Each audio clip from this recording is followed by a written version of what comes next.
서울의 심장부 테헤란로의 스카이라인을 지배하는 YS그룹의 본사 타워는 그 자체로 하나의 왕국이었다. 푸른빛이 감도는 유리와 차가운 강철로 이루어진 건물은 하늘을 찌를 듯 솟아있었고 그 위용은 평범한 사람들에게는 위압감마저 느끼게 했다. 한서연은 타워의 거대한 회전문을 통과하며 마른 침을 삼켰다. 그녀의 손에는 지난 몇 주간 밤을 새워가며 준비한 두툼한 포트폴리오가 들려 있었다. 그것은 그녀의 유일한 무기이자 희망이었다. YS그룹 마케팅 전략팀 최종 면접. 수백 대 1의 경쟁률을 뚫고 올라온 마지막 관문이었다. 그녀의 차림새는 건물 로비를 오가는 다른 이들과는 사뭇 달랐다. 명품으로 휘감은 사람들 사이에서 그녀가 입은 것은 몇 년 전 큰마음 먹고 장만한 짙은 회색의 정장이었다. 비록 브랜드는 없었지만 구김 하나 없이 깔끔하게 다려 입은 모습에서 그녀의 성실하고 단정한 성격이 묻어났다. 그녀는 긴장으로 떨리는 심장을 애써 진정시키며 자신의 수험표에 적힌 면접 장소 45층을 향해 걸어갔다. 로비 한가운데가 갑자기 소란스러워지며 사람들이 양쪽으로 갈라졌다. 마치 홍해를 가르는 기적처럼. 그 중심에는 YS그룹의 총수 강지훈 회장이 있었다. 30 중반의 나이에 대한민국 재계를 호령하는 그는 얼음 왕자라는 별명처럼 차가운 카리스마를 내뿜고 있었다. 완벽하게 재단된 이탈리아제 슈트 감정을 읽을 수 없는 깊은 눈, 그리고 주변의 모든 것을 무의미하게 만드는 듯한 냉정한 표정. 그의 뒤를 비서실장이 그림자처럼 따르고 있었다. 회장님, 전용 엘리베이터가 정기 점검 중이라 부득이하게. 비서실장의 말에 지훈은 아무런 대답 없이 고개만 까딱였다. 그는 시간을 낭비하는 것을 극도로 싫어했다. 그는 망설임 없이 임직원용 엘리베이터 구역으로 향했다. 평소라면 상상도 할 수 없는 일에 주변 임원들의 얼굴이 하얗게 질렸다. 마침 엘리베이터 한 대의 문이 닫히려 하고 있었다. 서연은 초조한 마음에 거의 몸을 던지다시피 하여 붐비는 엘리베이터 안으로 간신히 비집고 들어갔다. 그녀가 안도의 한숨을 내쉬는 순간 엘리베이터가 쿵 하는 소리와 함께 살짝 아래로 요동쳤다. 갑작스러운 흔들림에 안에 있던 사람들이 비틀거렸다. 아어머, 짧은 비명이 터져 나왔다. 그 순간 서연의 손에 힘겹게 들려있던 포트폴리오가 미끄러졌다. 수십 장의 종이들이 하얀 나비처럼 공중으로 흩어졌다. 당황한 그녀가 허리를 숙여 서류들을 주우려던 찰나 그녀의 몸이 중심을 잃고 앞으로 고꾸라졌다. 그녀는 누군가의 단단한 가슴에 정면으로 부딪혔다. 동시에 다른 사람이 들고 있던 테이크아웃 커피가 공중으로 튀어올라 그녀가 부딪힌 남자의 하얀 셔츠와 값비싼 재킷 위로 쏟아졌다. 정적. 엘리베이터 안에 모든 소음이 멎었다. 시간마저 멈춘 듯 했다. 커피를 쏟은 직원의 얼굴은 사색이 되었고 주변 사람들은 숨조차 제대로 쉬지 못했다. 그들이 감히 눈도 마주치지 못하는 존재, 강지훈 회장의 옷에 씻을 수 없는 오점을 남겼기 때문이다. 모두의 머릿속에는 단 하나의 생각만이 스쳤다. 이제 저 여자는 끝났다. 강지훈의 미간이 미세하게 좁혀졌다. 그의 얼굴은 평소보다 더욱 차갑게 얼어붙었다. 짙은 커피 향이 그의 후각을 자극했고 축축한 불쾌감이 재킷을 통해 전해졌다. 그의 입이 열리려는 순간이었다. 하지만 예상했던 분노의 폭발은 없었다. 서연은 비명을 지르거나 겁에 질려 용서를 구하지도 않았다. 그녀는 놀랍도록 침착했다. 그녀의 첫 번째 행동은 바닥에 흩어진 자신의 서류들을 재빨리 끌어모으는 것이었다. 그리고는 망설임 없이 몸을 돌려 강지훈을 마주했다. 그녀는 자신의 가방에서 하얗고 깨끗한 손수건을 꺼내 들었다. 죄송합니다. 그녀의 목소리는 떨림 없이 맑고 단호했다. 그녀는 허리를 숙여 그의 재킷에 묻은 커피 자국을 조심스럽게 하지만 전문적인 손길로 톡톡 두드리며 닦아내기 시작했다. 지금 즉시 처리하면 얼룩이 깊게 스며드는 것을 막을 수 있습니다. 제 손수건입니다만 우선 이걸로 응급처치를 하시는 게 좋겠습니다. 그녀는 문제를 해결하고 있었다.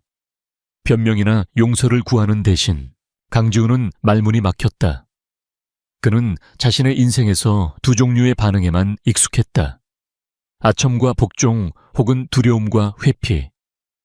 하지만 눈앞의 이 여자는 그 어느 쪽도 아니었다. 당황스러운 상황 속에서도 이성을 잃지 않는 침착함, 그리고 문제를 정면으로 마주하는 실용적인 태도.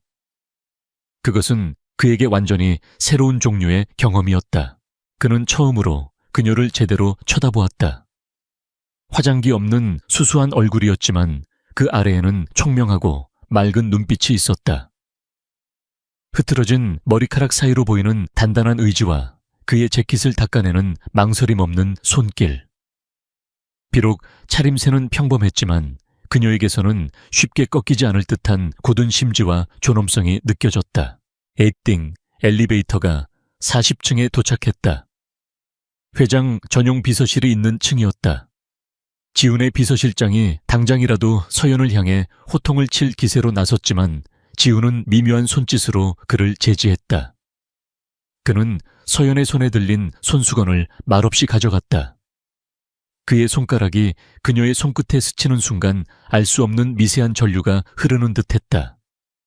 그는 그녀를 잠시 더 응시하다가 아무런 말도 없이 엘리베이터에서 내렸다.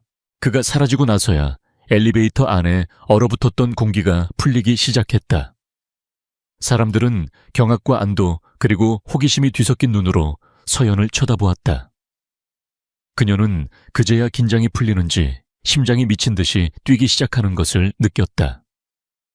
방금 그 남자가 누구인지는 몰랐지만 그가 내뿜는 압도적인 존재감만은 온몸으로 기억할 수 있었다. 그녀는 옷매무새를 가다듬고 다시 한번 자신의 포트폴리오를 굳게 고쳐 안았다. 정신 차리자 한서연. 이제부터가 진짜 시작이야. 한편 자신의 집무실로 향하는 강지훈의 걸음은 평소보다 조금 느렸다. 그의 손에는 작은 자수가 놓인 하얀 손수건이 들려 있었다. 재킷의 축축한 감촉과 손수건의 은은한 섬유유연제 향이 그의 머릿속을 맴돌았다. 그는 방금 전 마주쳤던 그 고요하고 당당했던 여자의 눈빛을 떨쳐낼 수가 없었다. 그것은 낯설고 혼란스러우며 그러나 이상하게도 불쾌하지 않은 감각이었다. 그의 얼어붙었던 세상에 아주 작은 균열이 생기기 시작한 순간이었다. 면접이 열리는 45층의 대기실은 그 자체로 또 다른 세계였다. 대리석 바닥은 거울처럼 반짝였고 벽에는 유명 현대 미술작가의 추상화가 걸려 있었다. 한서연과 함께 최종 면접을 기다리는 다른 지원자들은 하나같이 명문대 출신의 유학 경험은 기본 누가 봐도 부유한 집안에서 곱게 자란 티가 나는 사람들이었다. 그들은 서로의 인맥을 과시하며 낮은 목소리로 자기들만의 대화를 나누었고 그들 사이에서 서연은 마치 다른 종족처럼 이질적이었다. 그녀는 주눅들지 않으려 애썼다. 그녀의 자신감은 배경이 아닌 실력에서 나왔다. 손에 쥔 포트폴리오의 묵직함이 그녀에게 용기를 주었다. 그때 지원자들 사이에서 오늘 면접을 주관할 박민혁 이사에 대한 이야기가 흘러나왔다. 그는 YS그룹 대주주의 아들로 오만하고 사람을 배경으로 판단하기로 악명이 높았다. 실력 없는 낙하산은 아니었지만 자신보다 배경이 못한 사람을 대놓고 무시하고 짓밟는 것을 즐기는 인물이라는 흉흉한 소문이 자자했다. 서연의 심장이 다시 한번 불안하게 뛰기 시작했다. 한서연 씨 들어오세요. 이름이 불리자 그녀는 심호흡을 하고 회의실 문을 열었다. 길고 거대한 테이블 그리고 그 양옆으로 도열하듯 앉아있는 열댓 명의 임원들. 그들의 날카로운 시선이 일제히 그녀에게로 쏟아졌다. 테이블 상석에는 예상대로 박민혁 이사가 앉아 있었다. 그는 30 후반 정도로 보였고 날카로운 인상에 잘 다려진 슈트를 입고 있었지만 그 눈빛에는 사람을 꿰뚫어 보는 듯한 거만함이 가득했다. 그는 서연의 이력서를 건성으로 훑어보더니 그녀의 평범한 지방대 학력과 소박한 옷차림을 번갈아 보며 노골적인 경멸의 미소를 지었다. 한서연 씨, 이력서가 아주 소박하군. YS그룹 같은 최상위 기업의 압박감을 견뎌낼 수 있다고 생각하는 근거가 뭐지? 첫 질문부터 가시가 돋쳐 있었다. 다른 임원들은 박 이사의 눈치를 보며 침묵을 지켰다. 하지만 서연은 당황하지 않았다. 압박감은 결과에 대한 책임감의 다른 이름이라고 생각합니다. 저는 제가 맡은 일에 대해 결과를 책임질 준비가 되어 있습니다. 지난 5년간 세계의 중소기업에서 마케팅을 담당하며 매번 200% 이상의 매출 신장을 기록했습니다. 그 경험들이 저의 근거입니다. 그녀는 침착하게 그러나 단호하게 대답했다. 박민혁의 눈썹이 살짝 치켜 올라갔다. 그는 질문의 방향을 바꿨다. 마케팅은 책상머리 이론으로 하는 게 아니야. 인맥과 네트워크가 중요하지. 한서연 씨가 우리 회사에 가져다 줄 수 있는 네트워크는 뭔가? 제가 가진 최고의 네트워크는 소비자입니다. 서연이 막힘없이 대답했다. 저는 지난 몇 년간 수만 건의 소비자 데이터를 직접 분석하고 수백 명의 소비자를 직접 만나 그들의 목소리를 들었습니다. 트렌드를 만드는 것은 소수의 인플루언서가 아니라 다수의 평범한 소비자들입니다. 저는 그들의 마음을 움직일 수 있는 진짜 네트워크를 가지고 있다고 자부합니다. 그녀의 당돌하지만 논리적인 대답에 몇몇 임원들의 표정이 미세하게 변했다. 박민혁은 이제 노골적으로 불쾌한 표정을 지었다. 그는 그녀를 완전히 짓밟아버리기로 작정한 듯 가장 어려운 과제를 던졌다. 좋아, 말은 그럴듯하군. 그럼 이건 어떤가? 그는 스크린에 YS그룹의 화장품 브랜드 중 하나인 레클라 이 자료를 띄웠다. 레클라는 한때 야심차게 론칭했지만 지금은 시장에서 완전히 실패하여 애물단지로 전락한 브랜드였다. 레클라를 살려낼 방안을 지금 즉석에서 말해봐. 모두가 그것이 불가능한 과제임을 알았다. 하지만 서연의 눈이 빛났다.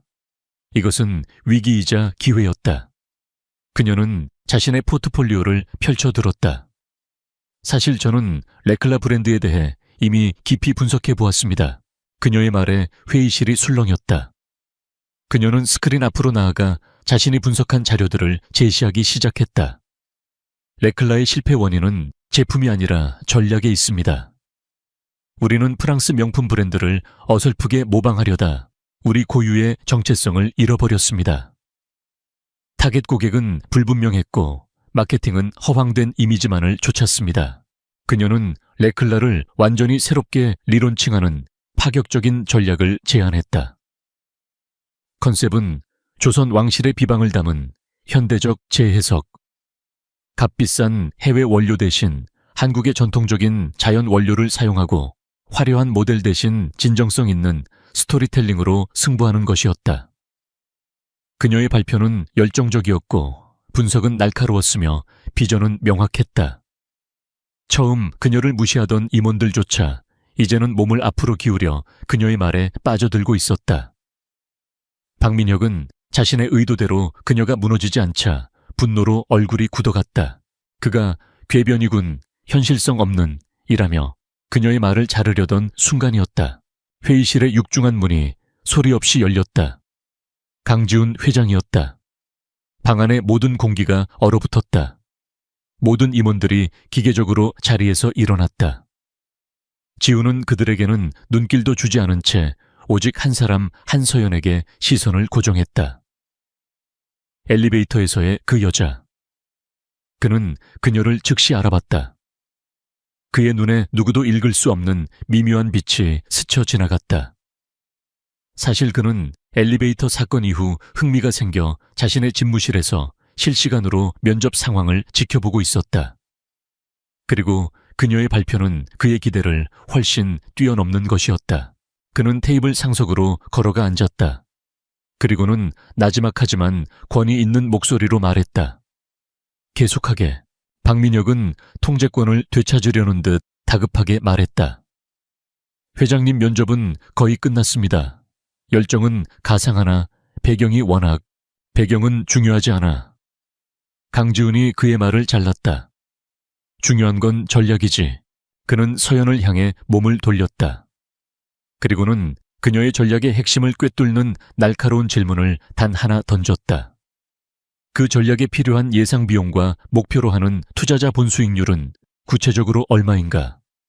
창의성이 아닌 실질적인 사업 감각을 테스트하는 질문이었다. 서연은 한치의 망설임도 없이 대답했다. 그녀의 입에서 명확하고 자신감 있는 숫자들과 근거들이 흘러나왔다. 강지훈은 만족스러운 표정으로 고개를 끄덕였다. 그리고는 폭탄 선언을 했다. 더 이상 논의는 필요 없겠군. 한서연 씨, 내일부터 회장 직속 전략기획팀으로 출근하도록. 경악. 회의실은 침묵에 휩싸였다. 신입사원을, 그것도 저런 배경의 지원자를 곧바로 회사의 핵심 중의 핵심인 회장 직속팀에 배치하는 것은 전례 없는 일이었다. 모든 위계 질서를 무시하는 파격적인 결정이었다. 박민혁의 얼굴은 분노와 굴욕감으로 시뻘겋게 달아올랐다. 이것은 자신의 권위에 대한 명백한 도전이었다. 그는 이제 서연을 단순한 신출내기가 아닌 자신을 모욕한 위협적인 존재로 인식하기 시작했다. 면접은 그렇게 끝났다. 서연은 무슨 일이 일어난 건지 제대로 파악하지도 못한 채 멍한 상태로 회의실을 걸어 나왔다. 꿈에 그리던 직장을 얻었지만 등 뒤에 박민혁의 증오에 찬 시선이 비수처럼 꽂히는 것을 느낄 수 있었다. 회의실에 남은 강지훈은 임원들을 향해 차갑게 말했다. YS그룹에 필요한 것은 가문이 아니라 인재다. 명심하도록. 그는 박민혁을 향해 의미심장한 시선을 던진 후 방을 나갔다. 혼자 남은 박민혁은 주먹을 불끈 쥐었다. 그의 눈에는 맹렬한 분노가 타오르고 있었다. 자신을 모욕한 저 계집애와 자신의 자존심을 짓밟은 회장. 그는 두 사람 모두를 반드시 무너뜨리겠다고 그렇게 마음속으로 칼을 갈았다. 치열한 암투와 위험한 계획에 씨앗이 뿌려진 순간이었다. 한서연의 첫 출근 날, 회장 직속 전략기획팀의 공기는 팽팽한 긴장감으로 가득했다. 그곳은 YS그룹의 두뇌들이 모인 핵심 부서였다. 모두가 해외 명문대 출신의 최소 2개 국어는 원어민처럼 구사하는 엘리트 중의 엘리트들이었다. 그들 사이에서 지방대 출신의 낙하산처럼 떨어진 서연은 완벽한 이방인이었다. 사람들은 호기심과 경계심, 그리고 약간의 질투가 섞인 눈으로 그녀를 힐끔거렸다. 그녀는 사무실 구석에 배정된 작은 책상에 앉아 애써 담담한 표정을 지었다. 하지만 쏟아지는 시선이 등 뒤에 박히는 것 같아 숨이 막혔다. 그때 강지훈 회장의 비서인 김 비서가 그녀에게 다가와 첫 업무를 지시했다. 바로 그녀가 면접 때 발표했던 레클라 브랜드 리론칭 프로젝트였다. 회장님의 지시입니다. 한서연 씨에게 프로젝트의 정원을 위임하셨습니다. 자신의 아이디어를 실현할 기회가 주어졌다는 사실에 서연의 가슴이 뛰었다. 하지만 김 비서는 나지막이 한마디를 덧붙였다. 프로젝트의 예산 집행 및 관리는 박민혁 이사님이 총괄하십니다. 여러모로 조심하시는 게 좋을 겁니다. 그 미묘한 경고의 말은 그녀의 마음에 작은 불안의 씨앗을 심었다. 아니나 다를까 박민혁 이사와 프로젝트 팀의 첫 회의는 살얼음판 같았다. 박 이사는 서연을 보자마자 비웃음을 감추지 않았다. 회장님이 자네를 천재라고 생각하시던데 어디 한번 증명해보게. 물론 실패해서 회장님의 안목이 틀렸다는 걸 증명해도 좋고. 그는 서연에게 거의 불가능에 가까운 예상과 터무니없이 짧은 기한을 던져주었다. 프로젝트 팀원들의 태도는 더욱 가관이었다. 그들은 박 이사의 사람들이거나 이미 패배주의에 젖어 어떤 의욕도 없는 사람들이었다. 그들은 서연에게 불완전한 자료를 넘겨주거나 비협조적인 태도로 일관했다. 서연은 이 거대한 프로젝트에 자신 혼자 내던져줬다는 것을 깨달았다. 하지만 그녀는 좌절하는 대신 정면으로 부딪히기로 했다. 그날부터 그녀의 전쟁이 시작되었다. 그녀는 매일 밤 사무실에 남아 수년간의 재무보고서, 판매 데이터, 소비자 불만 사항들을 파고들었다. 그녀의 책상 위에는 커피 믹스 봉지와 에너지 드링크 캔이 쌓여갔다. 그녀는 사무실에만 머무르지 않았다. 직접 발로 뛰었다. 백화점 매장을 찾아가 레클라 제품이 어떻게 먼지 쌓인 채 방치되고 있는지 확인했고, 판매 사원들을 만나 소비자들의 생생한 반응을 들었다. 심지어는 제품을 생산하는 지방의 공장까지 직접 찾아갔다. 그리고 그 과정에서 그녀는 이상한 점들을 발견하기 시작했다. 첫째, 재무제표가 이상했다. 레클라의 마케팅 비용은 결과에 비해 터무니없이 높게 책정되어 있었다. 광고를 집행했다는 대행사들은 들어본 적도 없는 유령 회사에 가까웠고, 비용은 비정상적으로 부풀려져 있었다. 둘째, 원자재 공급망에 문제가 있었다. 화장품 원료의 매입 단가가 시장가보다 훨씬 비쌌다. 그녀가 공장에서 만난 불만에 가득 찬 한 생산팀장은 윗선에서 지정한 특정 업체에서만 비싼 값에 재료를 사오라고 해서 미치겠다고 힌트를 주었다. 셋째, 고의적인 파괴의 흔적이 보였다. 과거 레클라가 신제품을 출시할 때마다 어떻게 알았는지, 즉시 익명의 온라인 커뮤니티에서 조직적인 안티 캠페인이 벌어져 브랜드의 이미지를 깎아내렸다. 그 타이밍은 우연이라고 하기에는 너무나도 절묘했다. 서연의 머릿속에서 흩어져 있던 조각들이 맞춰지기 시작했다. 박민혁 이사는 단순히 무능한 것이 아니었다. 그는 의도적으로 브랜드를 망가뜨리고 있었다. 유령 회사를 내세워 마케팅비와 원자재 비용을 빼돌려 비자금을 조성하는 동시에 브랜드를 실패시켜 누구도 장부를 자세히 들여다보지 못하게 만들고 있었던 것이다. 그녀는 등골이 서늘해지는 것을 느꼈다. 이것은 단순한 업무 과제가 아니었다. 거대 기업의 심장부에서 암약하는 부패한 권력과의 싸움이었다. 명확하고 반박할 수 없는 증거 없이 섣불리 그를 고발했다가는 오히려 자신이 모든 것을 뒤집어쓴 채 쫓겨나게 될 것이 뻔했다. 그녀가 외로운 싸움을 계속하던 어느 날이었다. 레클라 팀의 막내 연구원인 이은지라는 젊은 사원이 있었다. 그녀는 이상을 꿈꾸며 입사했지만 거대한 현실의 벽 앞에서 침묵하는 법을 먼저 배운 인물이었다. 그녀는 서연의 열정과 끈기를 남몰래 존경하고 있었다. 그날 밤 은지는 퇴근하는 척하며 아무도 모르게 서연의 책상 위에 작은 포스트잇 하나를 붙여놓고 갔다. 거기에는 의문의 서버 폴더 주소 하나가 적혀 있었다. 서연이 조심스럽게 접속한 그 폴더 안에는 박민혁 이사가 프로젝트를 맡기 전에 수정되지 않은 과거 원자재 매입 보고서들이 고스란히 들어있었다. 공식 장부에 기재된 가격의 절반도 안 되는 진짜 가격이었다. 박민혁이 쌓아 올린 침묵의 벽에 처음으로 균열이 가는 순간이었다. 깊은 밤 사무실에는 서연 혼자 남아 있었다.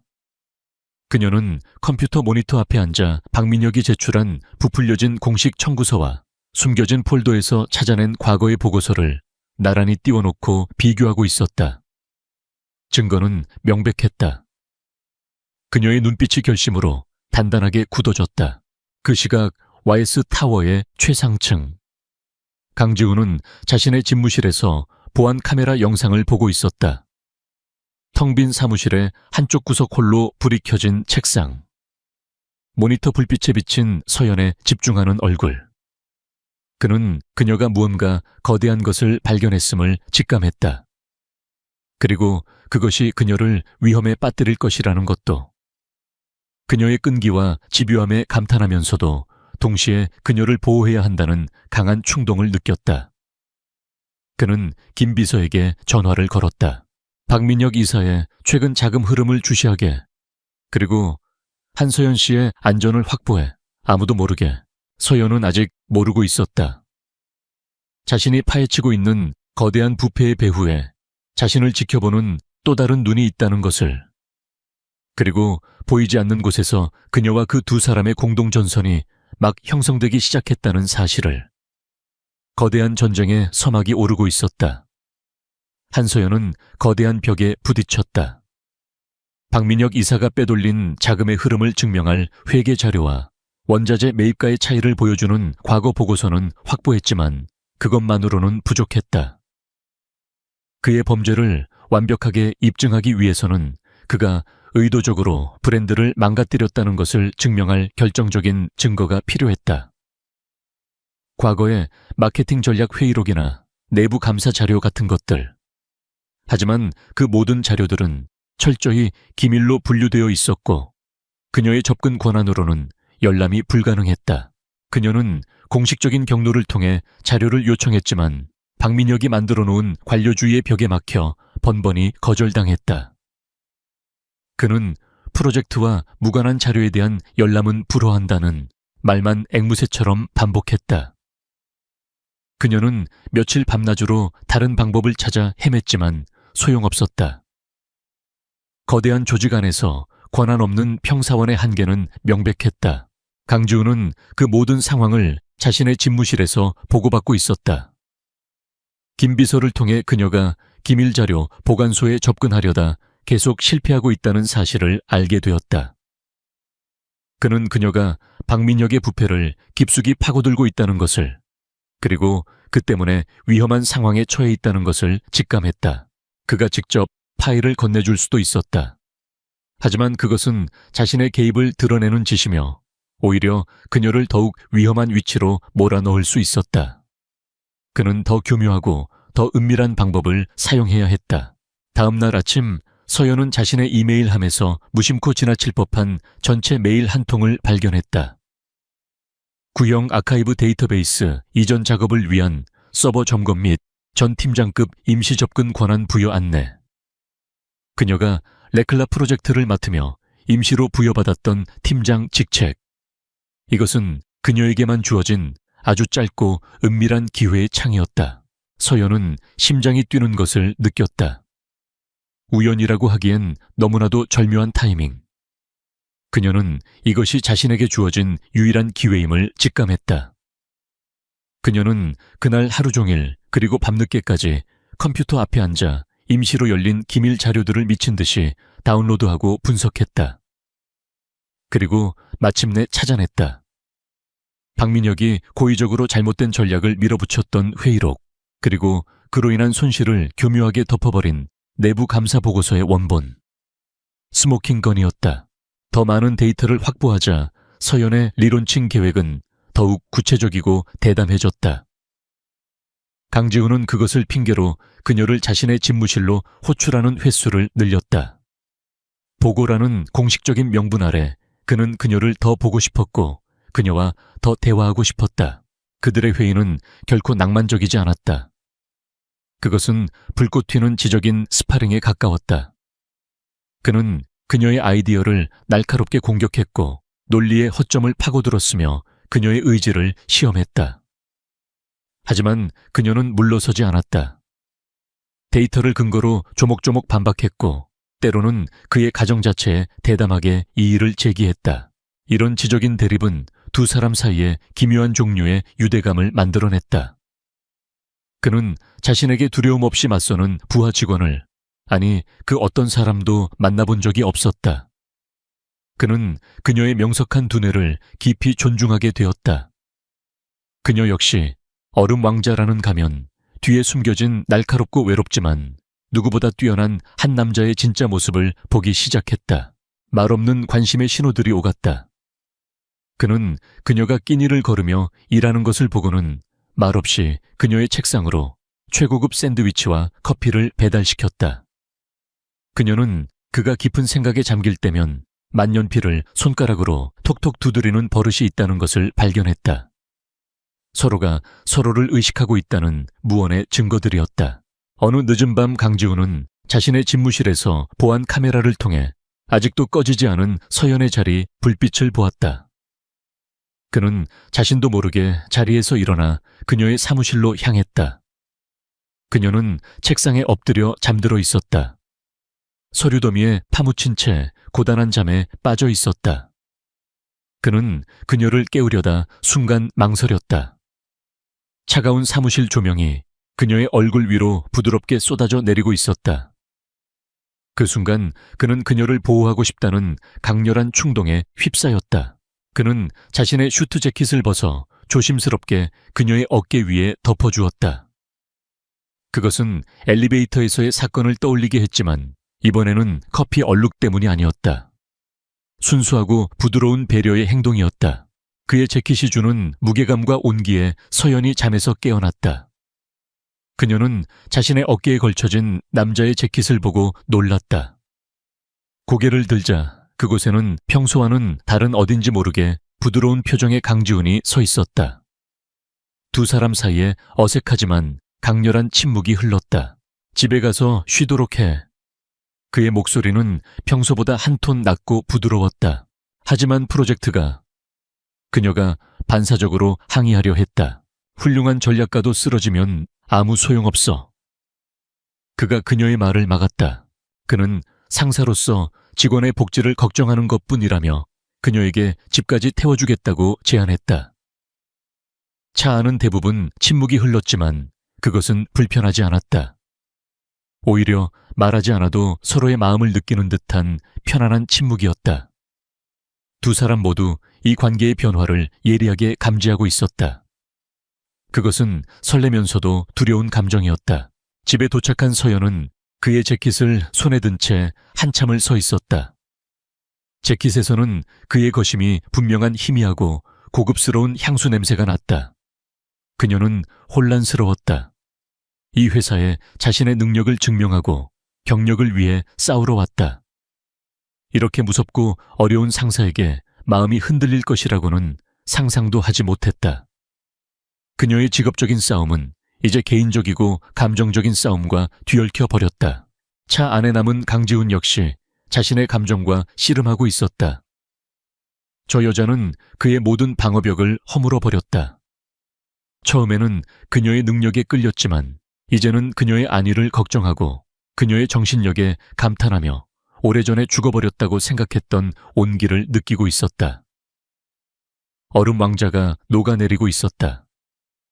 그는 자신이 어떻게 해야 할지 알 수 없었다. 유능한 직원을 보호하는 것과 자신의 마음을 사로잡은 여자를 지키는 것. 그 경계가 위험할 정도로 흐릿해지고 있었다. 서연은 밤낮을 가리지 않고 자신이 확보한 증거들을 하나의 완벽한 논리로 엮어내는데 몰두했다. 그녀는 박민혁의 모든 범죄 행각을 시간 순서대로 정리했다. 유령 회사를 통한 자금 횡령 의도적인 마케팅 캠페인 실패 유도 부풀려진 원자재 비용 청구. 그녀의 보고서는 단순한 비리 고발장이 아니었다. 그것은 썩어빠진 환부를 도려내고 레클라라는 브랜드를 어떻게 다시 건강하게 만들 수 있는지에 대한 청사진이자 처방전이었다. 그녀는 이 보고서가 시한폭탄과도 같다는 것을 알았다. 잘못된 사람에게 전달하는 순간 이 모든 노력은 물거품이 되고 자신은 업계에서 매장될 수도 있었다. 이 폭탄을 전달할 사람은 단 한 명뿐이었다. 그녀가 믿기 시작한 유일한 사람 강지훈 회장. 박민혁은 멍청하지 않았다. 그는 사방에서 자신을 조여오는 압박감을 감지하고 있었다. 서연이라는 여자가 밤낮으로 무언가를 파헤치고 있다는 것, 그리고 그녀가 공장의 내부 사정까지 묻고 다녔다는 것을 그의 끈앞풀들을 통해 보고받았다. 그는 그녀가 단순한 마케팅 계획이 아니라 자신의 왕국을 무너뜨릴 무기를 만들고 있다는 것을 깨달았다. 그의 이마에 식은땀이 흘렀다. 패닉에 빠진 그는 그녀가 보고서를 완성하기 전에 입을 막아야겠다고 결심했다. 그의 첫 번째 공격은 비열하고 교묘했다. 그는 돈으로 매수한 타블로이드 기자와 온라인 여론 조작팀을 동원했다. 며칠 뒤 자극적인 제목의 기사들이 인터넷을 도배하기 시작했다. 야망 넘치는 신입 여사원 얼음 왕자 K 회장 유혹해 초고속 승진. 레클라 프로젝트는 심야의 밀회를 위한 위장막인가. 강지훈의 차가 그녀의 집 앞에 서 있는 흐릿한 사진 두 사람이 밤늦게 사무실에서 대화하는 사진들이 악의적인 추측과 함께 퍼져나갔다. 그녀를 전문성과 인성 모두에서 무너뜨리려는 의도였다. 소문은 서연에게 깊은 상처를 남겼다. 동료들은 그녀를 보며 수군거렸고 의심과 질투가 섞인 시선으로 그녀를 대했다. 굴욕감에 눈물이 났지만 그녀는 멈추지 않았다. 오히려 이것이 박민혁의 발악이라는 확신이 들자 진실을 밝히겠다는 의지는 더욱 강해졌다. 온라인 공격이 통하지 않자 박민혁의 수법은 더욱 대담하고 폭력적으로 변했다. 어느 날 밤 퇴근하던 서연의 앞을 건장한 남자들이 막아섰다. 그들은 마치 실수인 척 그녀와 세게 부딪혀 그녀를 넘어뜨렸다. 그녀의 가방에서 쏟아진 서류들. 남자 중 하나가 그녀의 귓가에 섬뜩한 목소리로 속삭였다. 더 이상 끼어들지 마. 그러다 진짜 다쳐. 그것은 명백한 협박이었다. 그날 밤 그녀의 자취방에 도둑이 들었다. 귀중품은 사라지지 않았지만 방은 엉망이 되어 있었고 책상 위에 있던 그녀의 연구자료, 백업 USB가 사라졌다. 그녀를 공포에 질리게 하려는 의도였다. 하지만 그 모든 위협은 강지훈의 손바닥 안에 있었다. 익명의 경호팀은 서연에게 가해진 모든 위협을 실시간으로 그에게 보고했다. 박민혁이 선을 넘었다는 사실에 그의 분노는 임계점을 향해 치닫고 있었다. 그는 이미 김 비서를 통해 서연도 모르게 그녀의 모든 작업 파일이 매일 밤 진숭의 보안 서버에 자동으로 백업되도록 조치해둔 상태였다. 그는 자신의 보호 조치를 그녀에게 드러낼 수 없었다. 상황을 더 복잡하게 만들 뿐이었다. 대신 그는 그녀 주변에 보이지 않는 경호를 강화했다. 동시에 그는 자신의 사설 정보팀을 총동원하여 박민혁의 모든 것을 샅샅이 파헤치기 시작했다. 그는 더 이상 그녀에게 기회를 주는 관찰자가 아니었다. 박민혁을 잡으려는 사냥개들을 풀어놓은 냉혹한 사냥꾼이었다. 협박은 서연을 두렵게 하는 대신 그녀의 마음에 불을 질렀다. 이제 물러설 곳은 없었다. 그녀는 자신의 모든 것을 건 마지막 보고서를 완성했다. 그녀에게 남은 유일한 무기였다. 그녀는 공식적인 채널을 통하지 않았다. 김 비서를 거치지도 않았다. 그녀는 회사 내부 파일 깊숙한 곳에서 찾아낸 강지훈의 개인 보안 이메일 주소로 직접 메일을 보냈다. 제목은 단 한 줄이었다. 레클라의 진짜 문제점과 그 해결책. 같은 시각 강지훈은 자신의 집무실에서 보안 태블릿으로 그녀의 메일을 읽고 있었다. 그 대담하고 직접적인 행동에 그는 감탄했다. 그의 다른 쪽 모니터에는 그의 정보팀이 보고한 박민혁의 범죄 증거들이 빼곡히 떠 있었다. 그녀의 보고서와 그의 조사가 마침내 하나의 지점에서 만나려 하고 있었다. 그는 그녀의 메일에 단 2단어로 답장했다. 내일 아침. 화면이 바뀌어 자신의 작은 자취방에서 그의 답장을 확인하는 서연의 모습이 보였다. 그녀는 노트북에 담긴 최종 보고서를 보며 결심을 다졌다. 내일 그녀는 회사의 암적인 존재를 도려내거나 혹은 그 암세포에 의해 파괴될 것이다. 중간은 없었다. 폭풍전야의 고요함 속에서 마지막 결전의 시간이 시시각각 다가오고 있었다. 특별 이사회가 소집된 날 아침, YS 타워의 공기는 그 어느 때보다 팽팽했다. 박민혁 이사가 실패한 레클라 브랜드의 청산 안건 최종 결의를 명분으로 소집한 회의. 하지만 그의 진짜 목적은 한서연의 프로젝트를 공개적으로 처형하고 더 나아가 그녀를 신임한 강지훈 회장의 판단력에 흠집을 내는 것이었다. 서연은 결전의 장소인 이사회 회의실로 향했다. 복도를 지나는 동안 사람들은 그녀를 보며 수군거렸다. 회장과의 추문에 대한 더러운 소문들이 그녀의 귓가를 찔렀다. 그녀는 모든 것을 무시했다. 그녀의 얼굴은 잔잔한 호수처럼 평온했지만 손에 쥔 보고서는 마치 총을 쥔 군인처럼 단단하게 들려 있었다. 강지훈은 이미 회의실에 앉아 있었다. 그는 어떤 감정도 읽을 수 없는 얼굴로 주변을 압도하는 차가운 권력의 아우라를 뿜어내고 있었다.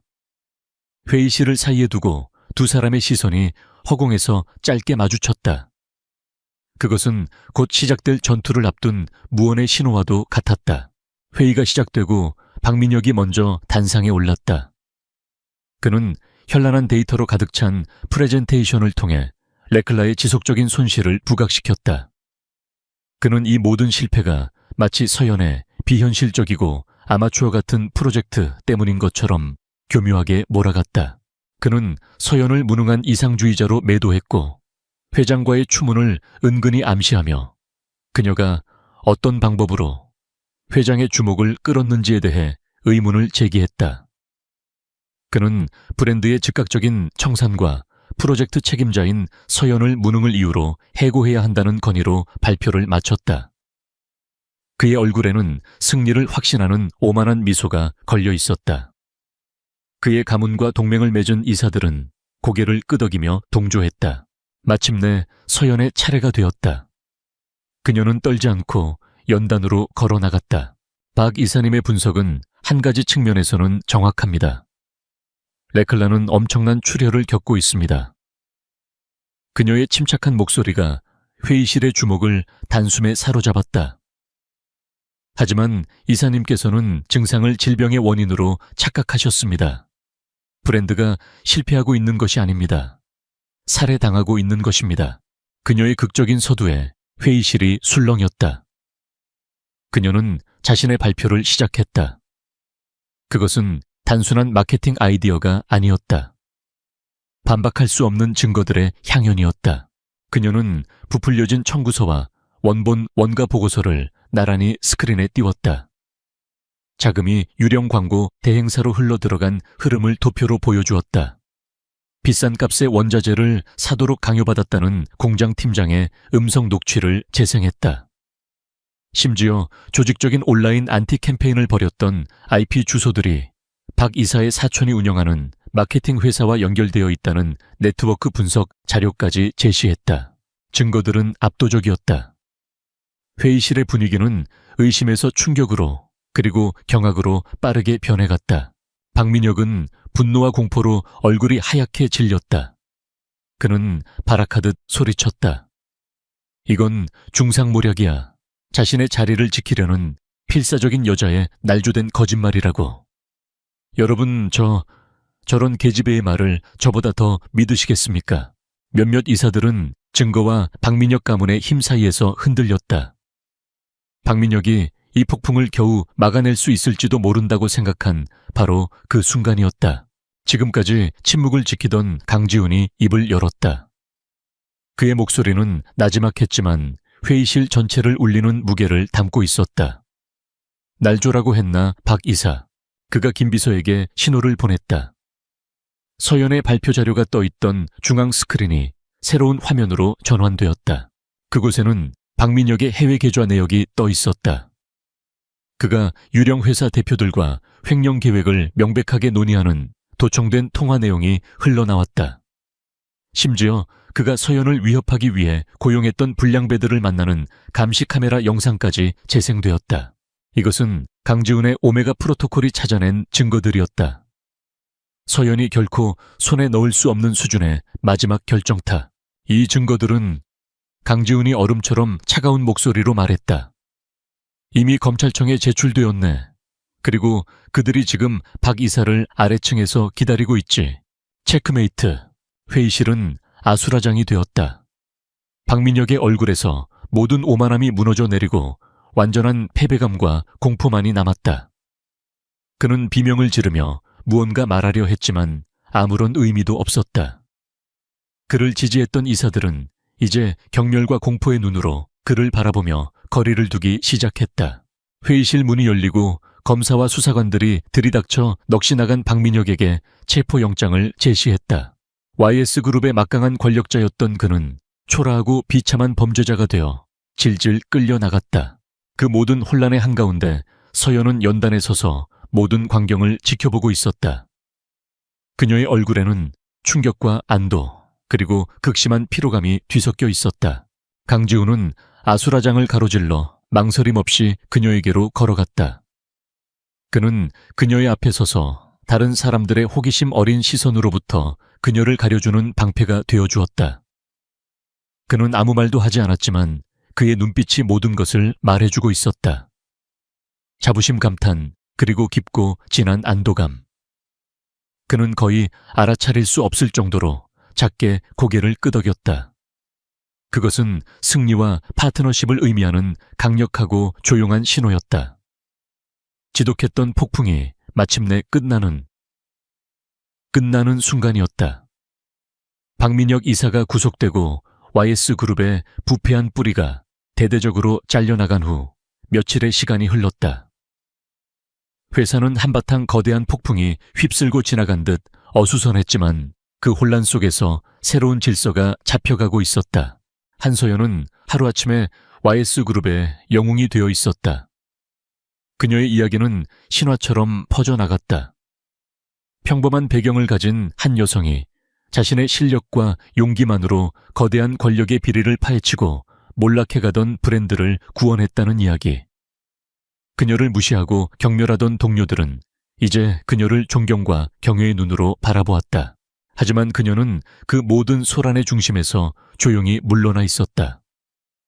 그녀는 다시 자신의 자리로 돌아와 묵묵히 레클라 브랜드의 성공적인 리론칭을 위한 실무 작업에 몰두했다. 그녀가 원했던 것은 명성이 아니라 자신의 아이디어를 실현하고 브랜드의 새로운 생명을 불어넣는 것, 바로 그것뿐이었다. 강지우는 그 모든 변화를 지켜보았다. 그는 박민혁 일당이 남긴 혼란을 수습하고 그룹의 시스템을 재정비하느라 그 어느 때보다 바쁜 나날을 보내고 있었다. 하지만 그의 마음 한구석에는 늘 서연이 자리 잡고 있었다. 그는 그녀가 이룬 성과에 대해 엄청난 자부심을 느꼈지만 동시에 미안함과 후회도 느꼈다. 그가 조금 더 빨리 움직였더라면 그녀가 그토록 힘들고 외로운 싸움을 혼자서 견뎌내지 않아도 되었을 것이다. 모든 것이 어느 정도 정상 궤도로 돌아왔을 때 그는 그녀에게 짧은 이메일을 보냈다. 오늘 저녁 잠깐 볼 수 있을까? 장소는 적혀 있지 않았다. 하지만 두 사람 모두 어디서 만나야 할지를 알고 있었다. 퇴근 시간이 지난 저녁 서연은 약속 장소로 향했다. 그들의 이야기가 처음 시작되었던 곳, 바로 그 엘리베이터 앞이었다. 그녀가 도착했을 때 강지우는 이미 그곳에서 그녀를 기다리고 있었다. 그는 더 이상 YS그룹의 차가운 총수가 아니었다. 그는 단지 한 남자로서 그곳에 서 있었다. 그가 늘 입던 갑옷 같은 슈트 대신 편안한 니트와 면바지 차림이었다. 평소라면 상상할 수 없는 모습이었다. 기다렸소. 그의 목소리는 부드러웠다. 그는 그녀를 위해 엘리베이터 버튼을 눌렀다. 두 사람만이 엘리베이터에 올라탔다. 좁은 공간, 익숙한 정적. 하지만 이제 그 안의 공기는 어색함이 아닌 미묘한 설렘과 편안함으로 채워져 있었다. 엘리베이터는 1층 로비로 향했다. 미안했소. 그가 먼저 침묵을 깼다. 당신을 그 위험한 싸움에 혼자 두어서는 안 됐는데. 서연은 고개를 저었다. 아닙니다. 회장님이 아니었다면 저는 시작조차 하지 못했을 겁니다. 마지막 순간에 저를 믿어주시고 제게 힘을 주셨잖아요. 지훈이라고 불러. 회사 밖에서는. 그의 갑작스러운 제안에 서연의 눈이 동그래졌다. 엘리베이터가 1층에 도착했다. 그는 그녀를 이끌고 YS타워 밖으로 나섰다. 그들은 목적지도 없이 서울의 화려한 밤거리 속으로 걸어 들어갔다. 수많은 사람들 속에서 그들은 더 이상 회장과 부하 직원이 아니었다. 그저 평범한 남자와 여자일 뿐이었다. 나는 내 감정을 표현하는데 서툰 사람이요. 지훈이 어렵게 입을 열었다. 오랫동안 내 세상은 오직 책임과 의무, 그리고 경쟁으로만 이루어져 있었어. 감정은 사치라고 약점이라고만 생각했지. 그는 걸음을 멈추고 그녀를 마주보았다. 도시의 넌사인이 그의 진지한 얼굴 위로 부서져 내렸다. 하지만 당신이 내 세상에 들어온 후 모든 것이 변했어. 나는 당신의 능력에 감탄했고 당신의 용기에 반했어. 그리고 당신이 위험에 처했을 때 내 심장이 무너져 내리는 것을 느꼈어. 그것이 사랑이라는 것을 깨닫는 데는 오랜 시간이 걸리지 않았어. 그것은 그의 인생에서 가장 솔직하고 용기 있는 고백이었다. 얼음 왕자가 자신의 심장을 내어 보이는 순간이었다. 서연은 숨을 멈췄다. 그녀가 꿈꿔왔지만 감히 기대하지 못했던 순간이었다. 그녀의 마음 역시 이미 오래전부터 그를 향해 있었다. 그의 차가움 속에 숨겨진 따뜻함을, 그의 외로움을, 그리고 자신을 향한 그의 진심을 그녀는 느끼고 있었다. 그녀는 대답 대신 조용히 그의 손을 잡았다. 그것만으로도 충분했다. 그녀의 따뜻한 천이 그의 손을 통해 전해졌다. 강지우는 그녀의 손을 부드럽게 감싸 쥐었다. 마침내 두 개의 세상이 하나로 합쳐지는 순간이었다. 그들은 그렇게 한참을 말없이 함께 걸었다. 엘리베이터 안에 작은 우연으로 시작된 그들의 이야기는 이제 막 진짜 사랑의 첫 페이지를 열고 있었다. 그들의 앞날에는 또 어떤 도전들이 기다리고 있을지 알 수 없었다. 하지만 한 가지는 분명했다. 이제 그들은 더 이상 혼자가 아니었다. 서로의 곁에서 서로에게 힘이 되어주며 그들은 어떤 폭풍우도 함께 헤쳐나갈 것이었다. 서울의 가장 호화로운 웨딩홀인 아스테리움의 크리스탈 샹들리에 아래 박수 소리가 파도처럼 밀려왔다. 하지만 그 소음의 한가운데 서 있는 남자 아우라 그룹의 회장 강지훈에게는 그저 멀고 공허한 메아리처럼 들릴 뿐이었다. 그의 입계는 수많은 카메라 플래시를 향한 완벽하고 흠잡을 데 없는 미소가 걸려 있었지만 그 미소는 그의 짙고 깊은 눈동자에는 닿지 않았다. 그의 눈은 마치 잘 닦인 흑요석처럼 차갑고 감정이 없었다. 그의 옆에는 오늘부터 그의 아내가 된 여자 김민지라는 이름의 여자가 서 있었다. 그녀는 최고급 실크로 만들어진 웨딩드레스를 입고 있었지만 그 화려함이 오히려 그녀의 평범함을 더욱 도드라지게 만드는 듯했다. 약간은 주눅이 든 어깨, 어색하게 맞잡은 두 손, 그리고 군중의 시선에 어쩔 줄 몰라 하는 불안한 눈빛. 지훈이 보기에 그녀는 모든 면에서 단순함 그 자체였다. 그리고 그것이 바로 그가 그녀를 선택한 이유였다. 사회 신부님이 정말 미인이시네요, 회장님. 아첨 섞인 목소리로 한 그룹의 사장이 다가와 인사를 건넸다. 지훈은 기계적으로 고개를 까딱이며 대답했다. 과찬이십니다. 그의 시선이 잠시 민지에게 향했다. 그녀는 그 칭찬에 얼굴을 붉히며 고개를 살짝 숙였다. 순진하고 세상 물정 모르고 겁이 많은 여자. 그의 삶이라는 복잡한 체스판에서 가장 위협적이지 않은 그저 자리를 채우기 위한 장기말. 강 회장, 그의 할아버지는 손자의 결혼을 오랫동안 재촉해왔다. 안정적인 가정을 꾸리는 것이 경영자로서의 이미지를 완성시킨다는 고리타분한 이유에서였다. 야망으로 가득 찬 재벌가의 딸들이나 속내를 알 수 없는 여배우들 사이에서 지훈은 가장 쉬운 길을 택했다. 배경도 평범하고 욕심도 없어 보이는 김민지. 그녀라면 자신의 일에 전혀 방해되지 않을 것이라 확신했다. 지훈 씨, 그녀의 목소리는 그녀의 외모만큼이나 작고 떨렸다. 그녀가 샴페인 잔을 들다가 살짝 비틀거렸고 금빛 액체가 그녀의 드레스 자락에 몇 방울 떨어졌다. 그녀는 당황해서 어쩔 줄 몰라 하며 하얀 장갑으로 얼룩을 닦아내려 애썼다. 그 모습은 그야말로 서투름의 극치였다. 지훈은 미간을 살짝 찌푸렸지만 이내 표정을 갈무리하고 손수건을 꺼내 건넸다. 조심 좀 하지. 그의 목소리에는 어떠한 온기도 실려있지 않았다.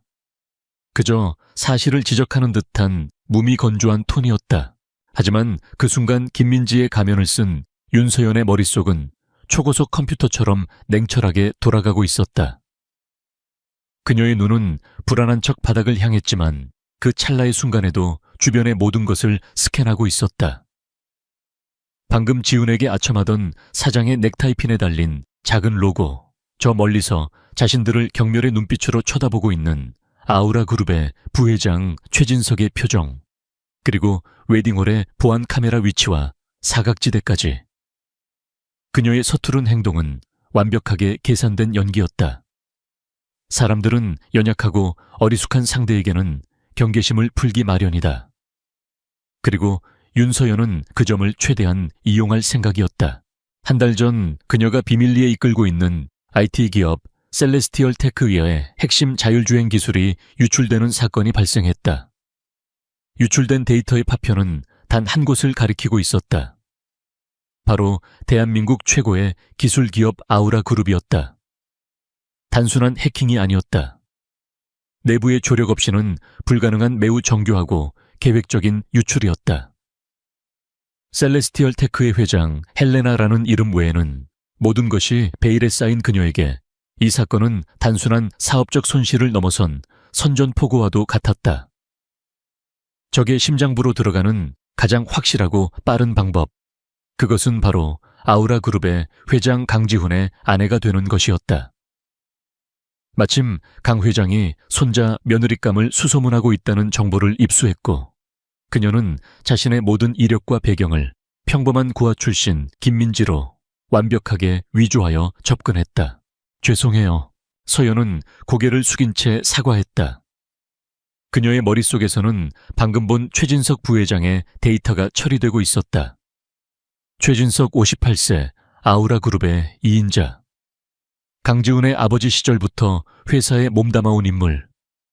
야심가이며 최근 해외 투자자들과의 접촉이 잦다는 보고가 있음. 그는 가장 유력한 용의자였다. 하지만 심증만으로는 부족했다. 그를 올가맬 결정적인 증거가 필요했다. 길고 지루한 연회는 자정이 다 되어서야 끝이 났다. 하객들이 모두 떠나고 텅 빈 웨딩홀에는 어색한 침묵만이 감돌았다. 지우는 넥타이를 거칠게 풀어헤치며 먼저 걸음을 옮겼다. 서연은 무거운 드레스 자락을 붙잡고 그의 뒤를 종종 걸음으로 따라갔다. 주차장으로 가는 내내 두 사람 사이에는 아무런 대화도 없었다. 롤스로이스의 뒷좌석에 나란히 앉았지만 그들 사이에는 보이지 않는 거대한 벽이 존재하는 듯 했다. 창밖으로 스쳐 지나가는 서울의 야경이 화려했지만 차 안의 공기는 얼음장처럼 차가웠다. 서연은 창문에 비친 자신의 모습을 쳐다보았다. 낯선 화장, 낯선 드레스, 그리고 김민지라는 낯선 이름. 그녀는 깊게 숨을 들이마셨다. 이것은 앞으로 몇 달이 될지 몇 년이 될지 모르는 긴 싸움의 시작일 뿐이었다. 차는 한남동의 언덕 위에 위치한 최고급 펜트하우스 앞에 멈춰 섰다. 통유리로 된 건물 외벽 너머로 한강의 야경이 그림처럼 펼쳐져 있었다. 지훈의 개인적인 공간이자 이제부터 그녀가 살아야 할 감옥이자 전쟁터였다. 내 서재와 침실은 허락 없이 들어오지 마. 집 안으로 들어서자마자 지훈이 던진 첫 마디였다. 그의 목소리는 업무를 지시하는 상사처럼 냉정했다. 그는 집안일을 도와줄 도우미와 그녀가 머물 방을 손짓으로 가리켰다. 마치 호텔 직원이 손님에게 방을 안내하는 듯한 태도였다. 저쪽이 당신 방이야. 필요한 게 있으면 김 비서에게 연락하고. 그의 말에는 아내에 대한 어떠한 배려나 감정도 없었다. 그저 함께 살게 된 타인에 대한 최소한의 통보일 뿐이었다. 서연은 순종적으로 고개를 끄덕였다. 네, 알겠습니다. 지우는 더 이상 아무 말 없이 자신의 침실로 사라졌다. 육중한 문이 닫히는 소리가 거실 전체에 울려 퍼졌다. 쾅. 그 소리는 마치 두 사람의 관계에 대한 명확한 선언처럼 들렸다. 혼자 남은 서연은 천천히 거실을 둘러보았다. 미니멀리즘의 극치를 보여주는 인테리어. 값비싼 예술 작품들이 걸려 있었지만 공간 전체에는 사람의 온기라고는 전혀 느껴지지 않았다.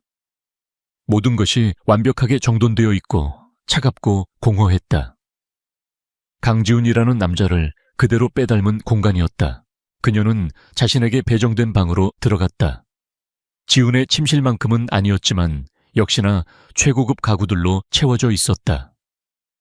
하지만 그녀의 눈길을 끈 것은 가구가 아니었다. 그녀는 창가로 다가가 커튼을 살짝 걷고 밖을 내다보았다. 이 높이에서는 주변의 모든 통신망을 파악하기에 최적이었다. 서연은 핸드백에서 눈에 띄지 않는 작은 USB 스틱을 꺼냈다. 겉보기에는 평범한 저장 장치였지만 그 안에는 셀레스티얼 테크의 최첨단 보안 시스템과 해킹 툴이 담겨 있었다. 그녀는 방 안의 스마트 TV 뒤편에 있는 USB 포트에 그것을 조심스럽게 꽂았다. 몇 초 후 그녀의 손목에 찬 시계 화면에 작은 녹색 불이 들어왔다. 연결 완료, 네트워크 스캔 시작. 이제 이 집 안의 모든 디지털 기기는 그녀의 감시망 안에 들어왔다. 강지훈의 개인 컴퓨터, 스마트폰, 심지어 인공지능 스피커까지. 그녀는 다시 순진하고 겁먹은 김민지의 표정을 지었다. 그리고는 침대에 걸터앉아 지친 듯 한숨을 내쉬었다. 그날 밤 지훈은 서재에서 밀린 서류들을 검토하고 있었다. 그는 결혼이라는 거사를 치렀다는 사실을 잊으려는 듯 일에만 몰두했다.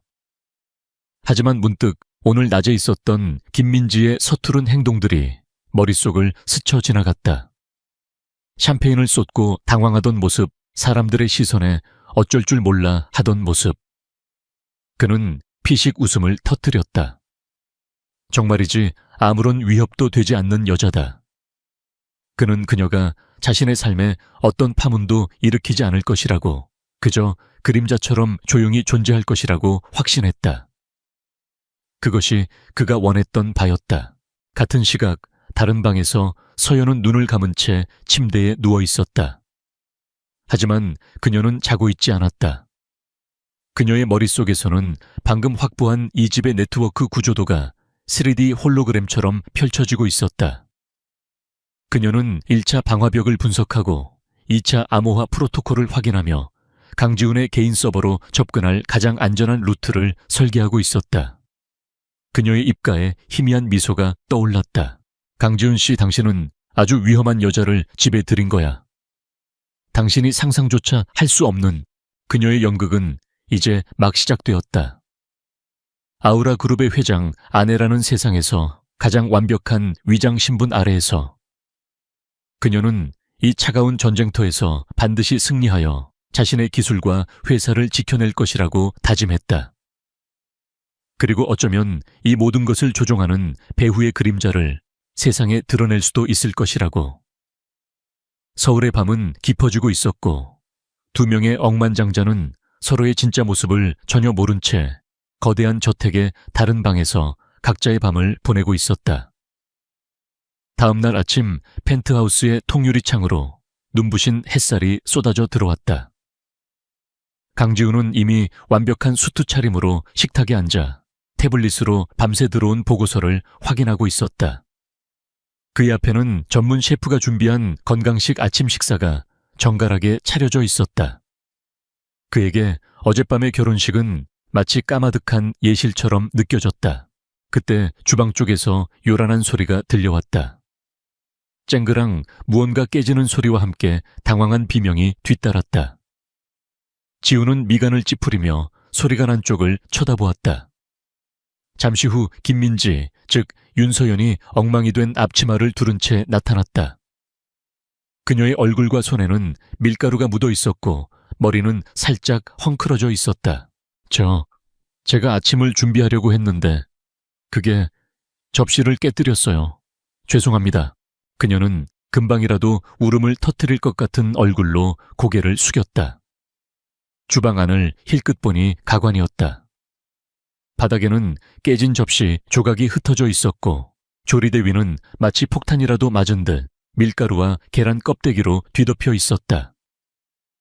서연의 연기는 완벽했다. 그녀는 밤새 이 집의 보안 시스템을 분석하며 주방이 감시 카메라의 주요 사각지대 중 하나라는 사실을 파악했다. 그리고 의욕 넘치는 새 아내의 서투른 행동을 빌미로 그녀는 주방의 구조와 전력선 통신 단자함의 위치를 샅샅이 확인할 수 있었다. 지우는 깊은 한숨을 내쉬었다. 그런 건 신경 쓰지 않아도 돼. 김 여사님이 다 알아서 할 테니 당신은 그냥 가만히 있어. 그게 도와주는 거야. 그의 목소리는 차가웠다. 배려가 아닌 귀찮다는 감정이 역력했다. 그는 그녀가 자신의 완벽한 일상에 불필요한 변수를 만드는 것 자체가 싫었다. 그의 말은 서연에게는 더할 나위 없는 허락이었다. 가만히 있으라는 것은 곧 그녀에게 이 거대한 집안에서 완벽한 자유를 준다는 의미와도 같았다. 지훈이 출근하자마자 펜트하우스는 서연의 차지가 되었다. 그녀는 방금 전에 어설픈 모습은 온데간데 없이 날카로운 눈빛으로 집안을 다시 한번 훑어보았다. 그녀의 첫 번째 목표는 강지훈의 서재였다. 어젯밤 그는 명백히 출입을 금지했다. 그 말은 즉 그 안에 가장 중요한 정보가 있다는 뜻이었다. 정면 돌파는 어리석은 짓이다. 그녀는 자신의 방으로 돌아와 손목 시계의 화면을 터치했다. 어젯밤 TV에 꽂아둔 USB 스틱을 통해 수집된 정보가 시계의 작은 화면에 떠올랐다. 서재 문에는 지문 인식과 홍채 인식, 그리고 미세한 동작 감지 센서가 설치되어 있었다. 하지만 그녀는 시스템의 허점을 발견했다. 센서들은 30초마다 데이터를 메인 서버로 전송하며 리프레시되는데 그 사이 0.5초의 딜레이가 존재했다. 서연은 핸드백에서 머리카락보다 가는 금속 와이어와 작은 스티커처럼 보이는 장치를 꺼냈다. 그것은 미세 전파를 발생시켜 센서의 데이터 값을 일시적으로 고정시키는 고스트 장치였다. 그녀는 복도를 오가며 청소하는 도우미의 눈을 피해 자연스럽게 서재 문으로 접근했다. 그리고는 마치 벽에 기댄 채 신발끈을 고쳐매는 척하며 0.5초의 딜레이가 발생하는 정확한 타이밍에 맞춰 센서 옆 벽지에 고스트 스티커를 붙였다. 그녀의 손목시계에 센서 동결이라는 메시지가 떴다. 그녀에게 주어진 시간은 단 2분. 그 이상이 되면 시스템이 오류를 감지하고 경보를 울릴 것이다. 그녀는 다시 한번 주위를 살핀 후 미리 복제해둔 지문 필름을 이용해 잠금을 해제하고 조용히 서재 안으로 들어섰다. 서재 내부는 강지훈이라는 남자를 그대로 보여주고 있었다. 거대한 책장에는 경영학과 첨단 기술에 관한 서적들이 빈틈없이 꽂혀 있었고 책상 위에는 여러 대의 모니터와 서류들이 칼같이 정돈되어 있었다. 그녀의 목표는 그의 개인 컴퓨터였다. 그녀는 립스틱처럼 생긴 작은 장치를 꺼내 컴퓨터 본체에 뒷면 눈에 띄지 않는 환풍구에 부착했다. 이 장치는 물리적인 연결 없이도 전자기장을 이용해 하드디스크의 데이터를 미세하게 읽어내는 데이터 스니퍼였다. 모든 과정은 단 1분 30초 만에 끝났다. 그녀는 아무 일 없었다는 듯 서재를 나와 자신의 방으로 돌아왔다. 그녀의 이매는 땀 한 방울 맺히지 않았다. 그날 오후 예상대로 강 회장에게서 전화가 걸려왔다. 세아가 우리 지훈이 점심은 잘 챙겨 먹고 다니는지 모르겠구나. 네가 직접 도시락이라도 싸서 회사에 한번 찾아가 보거라. 남편 길을 살려주는 것도 아내의 몫이란다. 이보다 더 좋은 기회는 없었다.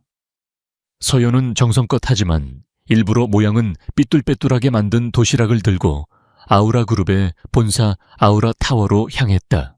서울의 중심부에 우뚝 솟은 아우라 타워는 그 위용만으로도 사람을 압도했다. 서연은 일부러 주변을 두리번거리며 촌스러운 관광객처럼 행동했다. 로비의 안내 데스크에 회장 사모님이라는 신분을 밝히자 직원들은 깍듯하게 그녀를 회장실로 안내했다. 엘리베이터가 최고층에 도착하고 문이 열리는 순간 그녀는 복도 저편에서 걸어오고 있는 최진석 부회장과 마주쳤다. 그는 지훈의 비서와 심각한 표정으로 대화를 나누고 있었지만 서연을 보자마자 표정을 바꾸고 인자한 미소를 지으며 다가왔다. 이런 사모님 아니십니까? 회사에는 어쩐 일로 오셨습니까? 그의 목소리는 꿀처럼 달콤했지만 그의 눈은 그녀의 머리부터 발끝까지를 훑으며 값을 매기는 듯한 오만함이 서려 있었다. 소문대로군. 정말 볼품없는 여자야. 강지훈 저 녀석도 별 수 없군. 저런 여자에게 발목 잡히다니. 최진석의 머릿속에 떠오른 생각이었다. 그는 서연을 완벽하게 무시해도 될 존재로 분류했다. 회장님 점심 도시락을 좀... 서연은 말을 더듬으며 도시락 가방을 보여주었다. 그러십니까? 회장님께서 정말 복이 많으십니다. 그럼 어서 들어가 보시죠. 최진석은 깍듯하게 허리를 숙여 인사했지만 그가 돌아서는 순간 그의 입가에 걸린 경멸적인 미소를 서연은 놓치지 않았다. 그녀 역시 속으로 웃었다. 그래, 그렇게 계속 나를 무시해. 당신의 그 오만함이 당신의 목을 조르게 될 테니. 한편 회장실 안에서 지우는 골머리를 앓고 있었다. 최진석 부회장이 강력하게 추천하여 도입한 새로운 클라우드 보안 시스템에서 자꾸만 사소한 데이터 충돌이 일어나고 있었다. 큰 문제는 아니었지만 마치 신발에 들어간 작은 돌멩이처럼 계속해서 신경을 거스르게 했다. 회장님, 사모님께서 오셨습니다. 비서의 말에 지우는 놀란 표정을 지었다. 문이 열리고 김민지가 어색한 미소를 지으며 들어왔다. 그는 할아버지의 성화에 못 이겨 찾아왔으리라 짐작하고는 한숨을 쉬었다. 여기까진 어쩐 일이야. 할아버님께서 점심 챙겨드리라고 하셔서요. 그녀는 책상 한쪽에 도시락을 펼쳐놓았다. 지우는 마지못해 수저를 들었다. 어색한 침묵 속에서 식사가 이어졌다. 그때 서연이 순진한 얼굴로 물었다. 우와, 이 건물 정말 높네요. 이렇게 높은데 나쁜 사람들이 들어오면 어떻게 해요? 비밀번호 같은 거 다 똑같은 거 써요. 지우는 어이없다는 듯 그녀를 쳐다보았다. 무슨 그런 어린애 같은 질문을. 당연히 부서마다 직급마다 보안 등급이 전부 달라. 외부에서는 함부로 접속조차 할 수 없고. 그는 귀찮다는 듯 퉁명스럽게 대답했지만 서연에게는 그 무엇보다 중요한 정보였다. 중앙 통제 방식이 아닌 분산형 보안 시스템. 그렇다면 가장 취약한 고리를 공격하면 전체를 흔들 수 있다. 그날 저녁 펜트하우스로 돌아온 서연은 자신의 방에서 낮에 수집한 정보들을 종합하기 시작했다. 서재에 설치했던 데이터 스니퍼가 마침내 강지훈의 컴퓨터에서 첫 번째 데이터 덩어리를 전송해왔다. 그리고 아우라 타워에서 잠시 연결했던 그녀의 시계는 건물의 전체 와이파이 및 내부 네트워크 신호를 스캔한 상태였다. 그녀는 수많은 데이터 스트림 속에서 아주 희미하지만 일정한 패턴을 가진 암호화된 신호를 발견했다. 극소량의 데이터 패킷이 매일 밤 11시 정각 5분 동안 아이슬란드에 위치한 한 서버로 전송되고 있었다. 일반적인 기업의 데이터 트래픽으로 위장되어 있었지만 그녀의 분석 시스템은 그것이 고도로 암호화된 백도어 신호임을 밝혀냈다. 누군가 아우라 그룹의 심장부에서 지속적으로 정보를 빼돌리고 있었다. 서연의 눈빛이 얼음처럼 차가워졌다. 순진하고 어리숙한 김민지의 가면은 완전히 사라지고 그 자리에는 적의 움직임을 포착한 냉혹한 전략가 셀레스티얼 테크의 회장 헬레나만이 존재했다. 그녀는 모니터에 떠있는 복잡한 코드들을 바라보았다. 드디어 꼬리가 잡혔군. 최진석. 아직 물증은 없었지만 그녀의 직감은 그 신호의 발신지가 최진석 부회장의 사무실과 연결되어 있을 것이라고 말하고 있었다. 아우라 타워의 그림자가 조금씩 그 형태를 드러내기 시작했다. 그리고 그녀는 그 그림자의 심장부를 향해 칼을 겨눌 준비를 하고 있었다. 착찬, 로이, 충타 세티앱툭, 모이층 투바, 증바.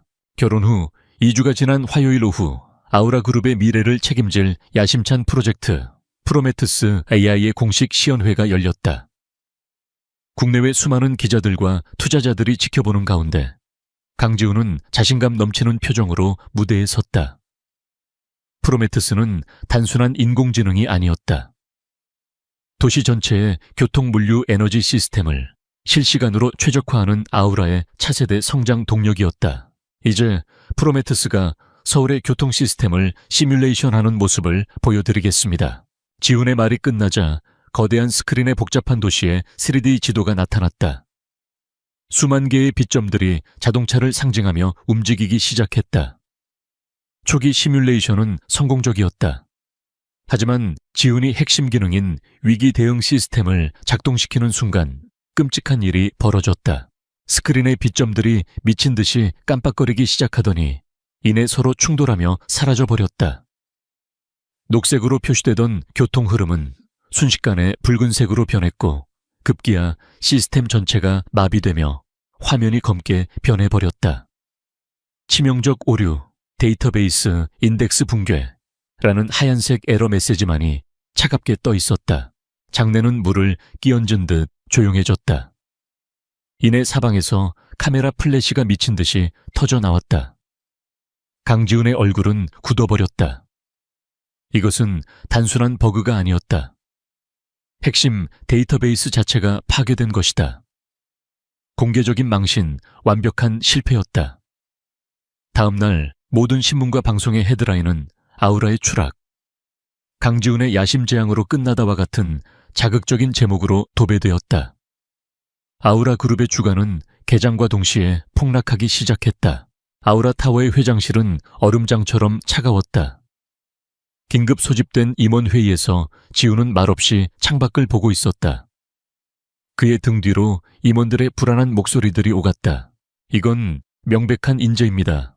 프로젝트를 이끌었던 젊은 팀에게 책임을 물어야 합니다. 너무 서둘렀던 게 문제입니다. 회장님께서 너무 공격적으로 밀어붙이셨습니다. 그때 최진석 부회장이 걱정스러운 얼굴로 나섰다. 지금은 책임 추궁을 할 때가 아닙니다. 위기를 수습하는 것이 먼저입니다. 일단 프로젝트를 전면 중단하고 안정성이 검증된 해외 기술을 도입하여 시스템을 재구축하는 것이 어떻겠습니까? 그의 제안은 합리적으로 들렸지만 그 속에는 아우라의 핵심 기술을 포기하고 회사를 외부 기술에 종속시키려는 교묘한 의도가 숨어 있었다. 지훈은 그를 노려보았다. 최진석의 눈빛은 너무나도 충성스러워 보였지만 지훈은 그에게서 순간적인 승리감을 읽었다. 하지만 지금은 그를 추궁할 때가 아니었다. 지훈은 사면촉에 몰려 있었다. 같은 시각 한남동 펜트하우스에서 윤서연은 거실의 대형 스크린으로 이 모든 상황을 실시간으로 지켜보고 있었다. 그녀의 표정은 차가웠다. 데이터베이스 인덱스 붕괴. 그것은 우연히 일어날 수 있는 현상이 아니었다. 누군가 시스템의 가장 깊숙한 곳에 심어놓은 논리폭탄이 터진 것이다. 이 사보타주의 목적은 명백했다. 아우라의 AI 기술에 대한 신뢰를 무너뜨려 주가를 폭락시키고 적대적 M&A에 발판을 마련하는 것. 그녀는 즉시 손목시계의 통신 기능을 활성화했다. 헬레나입니다. 수화기 너머로 셀레스티얼 테크의 수석 엔지니어 박 실장의 긴장된 목소리가 들려왔다. 회장님 보셨습니까? 아우라의 사태 때문에 전체 기술주 시장이 흔들리고 있습니다. 알고 있어요. 지금부터 내 지시를 정확히 따라요. 30분 안에 우리 회사에 크로노스 안정화 프로토콜의 기본 버전을 시장에 공개한다고 발표하세요. 명분은 기술 시장의 안정화를 위한 업계 선두주자로서의 책임으로 하고, 핵심 기술은 제외하고 데이터베이스 복구와 관련된 기본 알고리즘만 라이선스 형태로 저렴하게 제공하는 겁니다. 박 실장은 잠시 망설였다. 하지만 회장님, 그건 우리의 핵심 자산 중 하나입니다. 아니요, 박 실장. 진짜 핵심은 우리가 이미 다음 단계의 기술을 가지고 있다는 사실이야. 이건 위기가 아니라 기회예요. 우리는 이 사태를 해결하는 구원투수로 등장하는 동시에 셀레스티얼 테크의 기술적 우위를 전 세계에 각인시키는 겁니다. 그리고 아우라가 무너지게 둘 수는 없어요. 아직은. 서연의 지시는 즉각적으로 실행되었다. 30분 후 셀레스티얼 테크의 발표는 시장에 엄청난 충격을 주었다. 베일에 쌓여있던 기업이 위기의 순간에 나타나 해결책을 제시하자 투자자들은 열광했다. 폭락하던 기술주들은 반등하기 시작했고 아우라의 주가 역시 하락세를 멈추고 간신히 숨을 돌렸다. 언론은 미스터리한 CEO 헬레나의 대담하고 천재적인 위기관리 능력을 극찬했다. 그날 밤 지훈은 지친 몸을 이끌고 집으로 돌아왔다. 그는 서재에 틀어박혀 오늘 있었던 굴욕적인 시연회 영상을 몇 번이고 돌려보았다. 분노와 무력감이 그의 온몸을 짓눌렀다. 그때 서연이 조용히 들어와 물 한 잔을 그의 책상 위에 놓았다. 지훈은 신경질적으로 중얼거렸다. 단순 버그가 아니야. 이건 시스템 전체가 연쇄적으로 무너진 거라고. 누군가 코어에 손을 댄 게 틀림없어. 그때 그의 등 뒤에서 서연의 작은 목소리가 들렸다. 그거 연쇄 데이터 손상 같은 건가요? 예전에 TV에서 봤는데 사진 한 장을 지웠는데 앨범 전체가 날아가는 거요. 새긴 파일이 망가져서 그렇다고 하던데. 지우는 순간 멈칫했다. 연쇄 데이터 손상, 새긴 파일. 일반적인 주부가 쉽게 사용할 만한 단어는 아니었다. 그는 고개를 돌려 그녀를 보았다. 그녀는 여전히 아무것도 모른다는 순진한 표정을 하고 있었다. 드라마에서 본 거야. 네네, 뭐 그런 것 같아요. 어려운 말이라 잘은 모르지만. 그녀는 어색하게 웃으며 방을 나갔다. 지우는 다시 모니터로 시선을 돌렸지만 그의 머릿속에는 그녀가 던진 단어들이 계속 맴돌았다. 우연일 것이다. 요즘 드라마는 별의별 전문 용어가 다 나오니까. 그는 애써 그렇게 생각하며 의심을 지워버렸다. 며칠 후 아침 식사 자리에서 지우는 경제신문을 읽고 있었다. 한 면에는 셀레스티얼 테크의 헬레나에 대한 특집 기사가 실려 있었다. 위기를 기회로 바꾼 그녀의 천재적인 전략을 칭송하는 내용이었다. 그때 식탁 맞은편에 앉아있던 서연이 신문을 힐끗 보더니 명랑한 목소리로 말했다. 와, 이 헬레나라는 사람 정말 똑똑하네요. 그냥 불만 꺼준 게 아니라 옆집에 불난 김에 자기네 소화기를 팔았네요. 대단하다. 지훈의 손이 멈췄다. 그는 천천히 고개를 들어 서연을 바라보았다. 그녀의 비유는 지독하게 단순했지만 이번 사태의 본질을 정확하게 꿰뚫고 있었다. 그것은 단순한 칭찬이 아니라 냉철한 분석이었다. 그 순간 지훈은 그녀의 눈에서 이전에는 보지 못했던 것을 보았다. 모든 것을 꿰뚫어 보는 듯한 깊고 예리한 빛. 하지만 그 빛은 그가 눈을 깜빡이는 순간 다시 어수룩하고 천진난만한 표정 뒤로 사라져버렸다. 심장이 불규칙하게 뛰기 시작했다. 우연이라고 하기에는 너무나도 기묘한 순간들이었다. 겉으로 보이는 모습과 가끔씩 불쑥 튀어나오는 날카로운 통찰력 사이의 괴리. 그 간극이 지훈의 머릿속을 혼란스럽게 만들었다. 그는 사무실로 돌아오자마자 자신의 비서 김민석 실장을 불렀다. 김 실장, 내 회장님, 내 아내 김민지 씨에 대해서 다시 한번 자세히 조사해봐. 출생부터 지금까지 모든 기록을 사소한 것 하나도 빠뜨리지 말고. 지훈은 자신이 왜 이런 지시를 내리는지 스스로도 설명할 수 없었다. 아내를 뒷조사한다는 죄책감이 들었지만 무언가 잘못되었다는 CEO로서의 직감이 더 강하게 경고하고 있었다. 김 실장은 유능했다. 반나절 만에 그는 얇은 서류 파일을 들고 회장실로 돌아왔다. 그의 표정은 어딘가 혼란스러워 보였다. 회장님, 지시하신 대로 조사했습니다. 그런데 뭐 지훈은 초조하게 물었다. 이상합니다. 사모님의 배경은 저희가 처음 알았던 것과 완전히 똑같습니다. 보육원 출신 몇 군데의 아르바이트 경력, 그 외에는 아무것도 없습니다. 모든 기록이 완벽하게 깨끗합니다. 마치 너무 완벽해서 부자연스러울 정도로 말입니다. 지훈은 김 실장이 내민 파일을 받아들었다. 깨끗하다. 너무 깨끗해서 의심스러울 정도다. 평범한 사람의 인생에는 자잘한 실수나 모순된 기록들이 있기 마련이다. 하지만 그녀의 기록은 마치 누군가 완벽하게 설계해서 만들어낸 이야기처럼 어떠한 흠집도 없었다. 그녀의 가장 완벽한 평범함이 오히려 그녀가 절대로 평범하지 않다는 가장 강력한 증거가 되고 있었다. 지훈은 텅 빈 서류 파일을 든 채 창밖을 바라보았다. 그의 마음속에서 작은 의심의 씨앗이 맹렬하게 싹을 틔우기 시작했다. 프로메테스 AI 시연회 실패의 여파는 강지훈이 예상했던 것보다 훨씬 더 거셌다.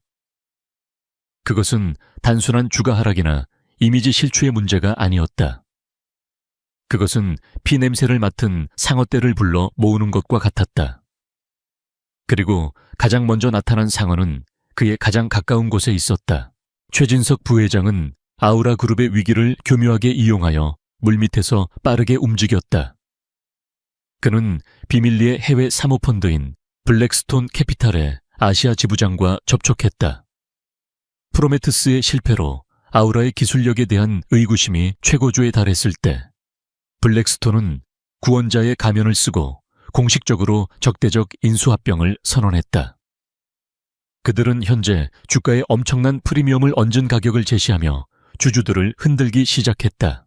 강지훈 회장의 독단적인 경영이 아우라를 위기에 빠뜨렸습니다. 저희 블랙스톤은 안정적인 자본과 선진 경영 기법을 통해 아우라를 정상화시킬 것입니다. 블랙스톤의 공식 성명은 최진석이 내부에서 퍼뜨리는 여론과 정확히 일치했다. 그는 불만에 가득 찬 이사들과 당기 차익을 노리는 기관 투자자들을 일일이 만나며 지분 위임을 종용했다. 이게 당신의 투자를 지킬 유일한 길입니다. 강지훈은 너무 젊고 무모해요. 그의 목소리는 진심 어린 걱정으로 가득 차 있었지만 그의 눈은 탐욕으로 불타고 있었다. 강지훈은 이제 두 개의 전선에서 동시에 싸워야 하는 처지에 놓였다. 안에서는 무너진 기술 신뢰도를 회복하고 직원들의 사기를 다독여야 했고, 밖에서는 회사의 경영권을 집어삼키려는 거대 자본과 싸워야 했다. 그의 하루는 24시간이 모자랐다. 수면은 사치가 되었고 식사는 거르기 일쑤였다. 그의 날카롭던 턱선은 더욱 날카로워졌고 눈에는 핏발이 서 있었다. 아내 김민지에 대한 기묘한 의심은 일단 머릿속 한구석으로 밀어둘 수밖에 없었다. 지금은 생존이 우선이었다. 그의 유일한 버팀목은 충성스러운 김민석 비서실장이었다. 회장님, 현재 우리 측 우호 지분은 40%에 불과합니다. 블랙스톤이 20%만 더 확보하면 경영권 방어는 사실상 불가능해집니다.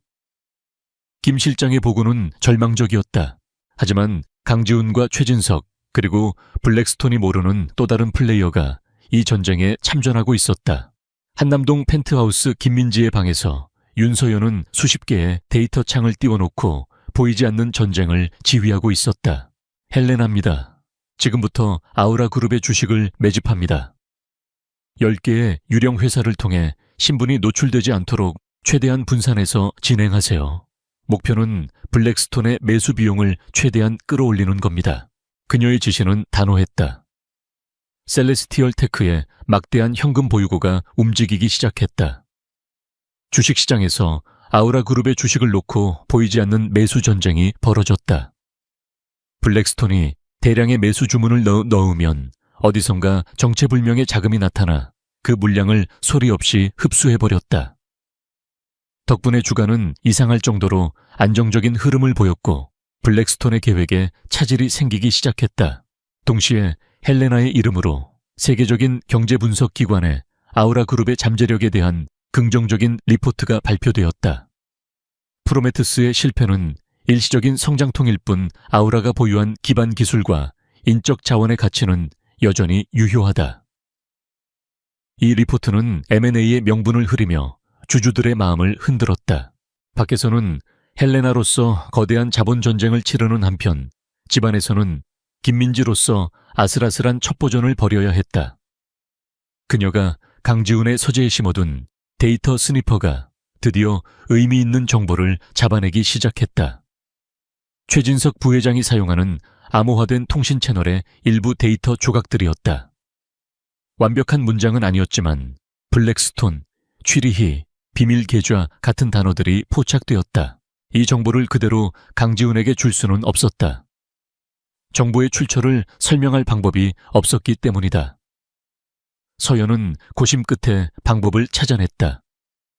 그녀는 다중 프록시 서버를 이용해 IP 추적이 절대 불가능한 익명의 이메일 계정을 생성했다. 그리고 김민석 실장에게 짧은 메시지를 보냈다. 발신 저스티스. 제목 아우라의 그림자. 내용 블랙스톤 협상 대표의 지난달 출장 기록을 확인해 볼 것. 스위스 취리히. 같은 시기 아우라 그룹 임원의 해외 출장 기록과 대조해 볼 것. 김 실장은 처음 이 이메일을 받았을 때 스팸이라고 생각했다. 하지만 아우라의 그림자라는 제목이 그의 마음을 끌었다. 그는 반신반의하며 조사를 시작했고 곧 놀라운 사실을 발견했다. 블랙스톤의 대표가 취리히에 머물렀던 바로 그 시기에 최진석 부회장 역시 개인 휴가를 이유로 취리히에 다녀왔던 것이다. 너무나도 완벽한 우연의 일치였다. 회장님, 아무래도 내부 조력자가 있는 것 같습니다. 김 실장의 보고에 지훈의 눈빛이 차갑게 빛났다. 한편 김민지로서의 서연의 역할도 달라지고 있었다. 그녀는 매일 밤 파김치가 되어 돌아오는 지훈을 보았다. 그의 어깨에는 한 기업의 운명이라는 엄청난 무게가 얹혀 있었다. 그녀는 더 이상 서투른 아침 식사를 준비하는 연기를 하지 않았다. 대신 그가 서재에서 밤을 새울 때 조용히 따뜻한 차와 간단한 샌드위치를 넣어주고 나왔다. 아무 말 없이 그저 그림자처럼. 처음에 지훈은 그런 그녀의 행동을 무시했다. 하지만 매일 밤 계속되는 그녀의 조용한 배려에 그의 마음속 얼어붙었던 부분이 조금씩 녹아내리는 것을 느꼈다. 이 살벌한 전쟁터에서 자신을 아무것도 바라지 않고 챙겨주는 유일한 사람이 바로 그가 가장 무시했던 아내라는 사실이 아이러니했다. 그의 혼란은 더욱 깊어졌다. 압박은 점점 더 거세졌다. 익명의 제보자가 보내온 단서들 덕분에 최진석의 배신에 대한 심증은 굳어지고 있었지만 주주총회에서 그의 목을 날릴 결정적인 증거, 스모킹건이 부족했다. 블랙스톤은 주주들의 불안감을 이용하여 M&A 제한 가격을 한 번 더 올렸다. 지훈의 우호 지분이었던 몇몇 주요 주주들이 흔들리기 시작했다. 어느 날 밤 지훈은 최대 주주 중 한 명이었던 원로 경영인과의 만남을 마치고 돌아왔다. 그는 지훈의 편에 서주겠다고 약속했지만 오늘 밤 그의 눈빛은 흔들리고 있었다. 지훈은 자신이 이 싸움에서 지고 있다는 것을 직감했다. 그는 텅 빈 거실 소파에 몸을 던졌다. 넥타이를 풀 힘조차 없었다. 온몸에 피가 빠져나가는 듯한 무력감이 그를 덮쳤다. 그때 서연이 그의 앞에 다가왔다. 평소 같았으면 저리 가라고 쏘아붙였을 테지만 그날따라 그는 그럴 힘이 없었다. 그는 텅 빈 눈으로 그녀를 올려다보았다. 그리고 처음으로 그는 그녀에게 자신의 나약한 속내를 드러냈다. 이제 누굴 믿어야 할지 모르겠어. 그의 목소리는 갈라져 있었다. 그 순간 서연은 가슴을 찌르는 듯한 아픔과 죄책감을 느꼈다. 모든 것을 말해주고 싶었다. 내가 당신의 편이라고, 우리가 함께 싸우고 있다고 말해주고 싶었다. 하지만 그녀는 할 수 없었다. 대신 그녀는 김민지의 목소리로 하지만 진심을 담아 말했다. 밤이 깊어도 해는 저 너머에 있잖아요. 내일은 다시 떠오를 거예요. 지훈은 아무 말 없이 그녀를 바라보았다. 세상 물정 아무것도 모를 것이라 생각했던, 그저 순진하고 어리숙한 줄로만 알았던 여자의 입에서 나온 말이었다. 그 어떤 논리적인 위로나 분석보다도 그녀의 그 단순한 한마디가 그의 지친 영혼에 작은 온기를 불어넣었다. 두 개의 전선에서 벌어지는 치열한 전쟁은 그들을 각자의 한계까지 몰아붙이고 있었다. 그리고 역설적이게도 그들을 보이지 않는 끈으로 조금씩 더 가깝게 묶어주고 있었다. 주주총회는 불과 사흘 앞으로 다가왔다. 강지훈과 김민석 실장은 회장실에서 밤을 새우고 있었다. 익명의 제보자 저스티스가 보내온 단서들은 최진석 부회장이 배신자라는 강력한 심증을 굳혀주었지만 거기까지였다. 결정적인 증거, 즉 최진석과 블랙스톤 캐피탈 사이의 자금 흐름을 입증할 스모킹건이 없었다. 그들이 파고들수록 최진석이 쳐놓은 방어벽은 더욱 교묘하고 단단했다. 마지막 이메일 이후로 저스티스의 연락은 완전히 끊겼다. 이대로는 안 됩니다, 회장님. 주총에서 최 부회장을 끌어내릴 증거가 부족합니다. 오히려 역공을 당할 수 있습니다. 김 실장의 목소리에는 초조함이 묻어났다. 지훈은 넥타이를 거칠게 풀어헤치며 마른 세수를 했다. 알아. 하지만 시간이 없어. 이제 우리에게 남은 카드가 없다고. 그의 목소리에는 깊은 패배감이 서려 있었다. 벽에 부딪힌 기분이었다. 사방이 막혀버린 막다른 골목. 그는 자정 넘어 지친 몸을 이끌고 텅 빈 펜트하우스로 돌아왔다. 그런데 거실 소파에 뜻밖의 인물이 있었다. 김민지. 그의 아내가 소파에 웅크린 채 잠들어 있었다. 평소라면 그냥 지나쳤을 테지만 오늘따라 그녀의 옆에 놓인 노트북이 눈에 들어왔다. 그녀가 평소에 드라마를 보거나 인터넷 쇼핑을 할 때 쓰던 태블릿이 아니었다. 전문가용으로 보이는 검은색의 고성능 노트북이었다. 무언가에 이끌린 듯 지우는 소리 없이 그녀에게 다가갔다. 담요라도 덮어줄 생각이었다. 하지만 그의 시선은 노트북 화면에 닿는 순간 얼어붙고 말았다. 화면에는 그가 평생 본 적 없는 복잡한 인터페이스가 펼쳐져 있었다. 여러 개의 창에는 실시간으로 변동하는 금융 데이터, 스트림 복잡한 네트워크 트래픽 분석 그래프, 그리고 의미를 알 수 없는 코드 라인들이 가득했다. 이것은 일반인이 취미로 할 수 있는 수준이 아니었다. 월스트리트의 펀드 매니저나 국가정보원의 사이버 분석가가 사용할 법한 전문가의 화면이었다. 그의 심장이 차갑게 식어 내렸다. 바로 그 순간 서연이 인기척을 느끼고 눈을 떴다. 그녀는 자신의 옆에 서서 노트북 화면을 내려다보고 있는 지훈을 발견하고는 온몸이 굳어버렸다. 그녀의 눈이 공포로 커졌다. 이것은 계산된 연기가 아니었다. 며칠간 이어진 전쟁에 그녀 역시 긴장과 피로가 누적되었고 잠시 소파에 기댔다가 자신도 모르게 잠이 들어버린 것이다. 그녀가 저지른 첫 번째, 그리고 가장 치명적인 실수였다. 아, 재호, 이거... 서연은 허둥지둥 노트북을 닫으며 변명을 늘어놓았다. 이거 게임이에요. 요즘 유행하는 주식 시뮬레이션 게임인데 엄청 복잡하네요. 하하. 그녀의 목소리는 떨리고 있었고 웃음소리는 어색하기 짝이 없었다. 그 변명은 너무나도 초라하고 설득력이 없었다. 지훈이 방금 본 화면은 게임이라는 단어로 포장할 수 있는 것이 아니었다. 순간 그의 머릿속에 흩어져 있던 퍼즐 조각들이 쾅 소리를 내며 맞춰지기 시작했다. 연쇄, 데이터 손상, 새긴 파일이라던 그녀의 기묘한 단어 선택, 옆집에 불난 김에 자기네 소화기를 팔았다던 헬레나의 전략에 대한 날카로운 분석, 먼지 하나 없이 너무나도 완벽해서 오히려 부자연스러웠던 그녀의 신원조사 보고서, 그녀와 결혼한 직후부터 시기적절하게 나타나기 시작했던 익명의 제보자 저스티스, 그리고 블랙스톤의 공격을 막아내며 아우라의 주가를 방어하고 있는 미스터리한 시장의 큰손 셀레스티얼 테크의 회장 헬레나. 이 모든 것이 한 사람을 가리키고 있었다. 말도 안 되는 상상이었다. 불가능하고 비논리적이었다. 하지만 그 미친 상상만이 지금의 모든 상황을 설명할 수 있는 유일한 가설이었다. 지훈의 눈빛이 싸늘하게 변했다.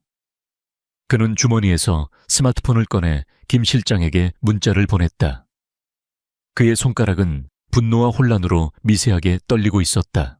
나다. 지금 당장 셀레스티얼 테크의 회장 헬레나에 대한 모든 것을 찾아. 공식 프로필 말고 그녀의 진짜 얼굴이 나온 사진으로. 수단과 방법을 가리지 마. 그는 문자를 보내고 나서 다시 서연을 바라보았다. 그의 목소리는 분노를 억누르느라 낮고 위험하게 울렸다. 무슨 게임? 민지씨 실시간 코스피 지수 히트맵에 암호화된 패킷을 감청하는 스니퍼까지 돌아가는 게임이 세상에 어디 있지? 서연은 완전히 궁지에 몰렸다. 더 이상의 연기는 무의미했다. 그녀의 눈에 서려 있던 공포가 서서히 걷히고 그 자리에는 체념과 함께 차가운 평정이 자리 잡았다. 그녀는 입술을 깨물었다. 결국 이 순간이 오고야 말았다. 바로 그때 지훈의 스마트폰이 짧게 진동했다. 김민석 실장에게서 온 이메일이었다. 제목은 단 한 단어, 극비 헬레나. 지훈은 떨리는 손으로 이메일을 열었다. 첨부된 파일은 사진 한 장뿐이었다. 2년 전 스위스 제네바에서 열렸던 극소수의 VVIP만 참석하는 비공개 기술 서밋에서 찍힌 파파라치 컷이었다. 단상 위에서 전 세계의 기술 리더들을 상대로 카리스마 넘치게 연설하고 있는 한 동양인 여성. 그녀의 몸짓에는 자신감이 넘쳤고 눈빛은 총명함으로 빛나고 있었다. 그의 아내였다. 아니, 그의 아내의 진짜 모습이었다. 지우는 천천히 스마트폰을 내렸다. 그의 얼굴에는 불신 배신감, 그리고 이 모든 것을 뛰어넘는 기묘한 깨달음이 뒤섞여 있었다. 그는 고개를 들어 여자를, 아니 윤서연을 바라보았다. 처음으로 그녀를 제대로 보았다. 어수룩하고 순진했던 김민지는 그곳에 없었다. 대신 사진 속에 당당하고 지적인 여인이 그의 앞에 서 있었다. 그는 스마트폰을 들어 올려 화면에 빛나는 헬레나의 사진을 그녀에게 보여주었다. 그리고 폭풍 같은 감정을 담아 그녀의 진짜 이름을 불렀다. 윤서연 씨. 그녀의 모든 위장이 벗겨지는 순간이었다. 가면이 깨지고 진실이 드러났다. 이제부터가 진짜 전쟁의 시작이었다. 지훈의 입에서 윤서연이라는 이름이 불리는 순간 펜트하우스의 공기는 마치 진공 상태처럼 모든 소리가 사라졌다.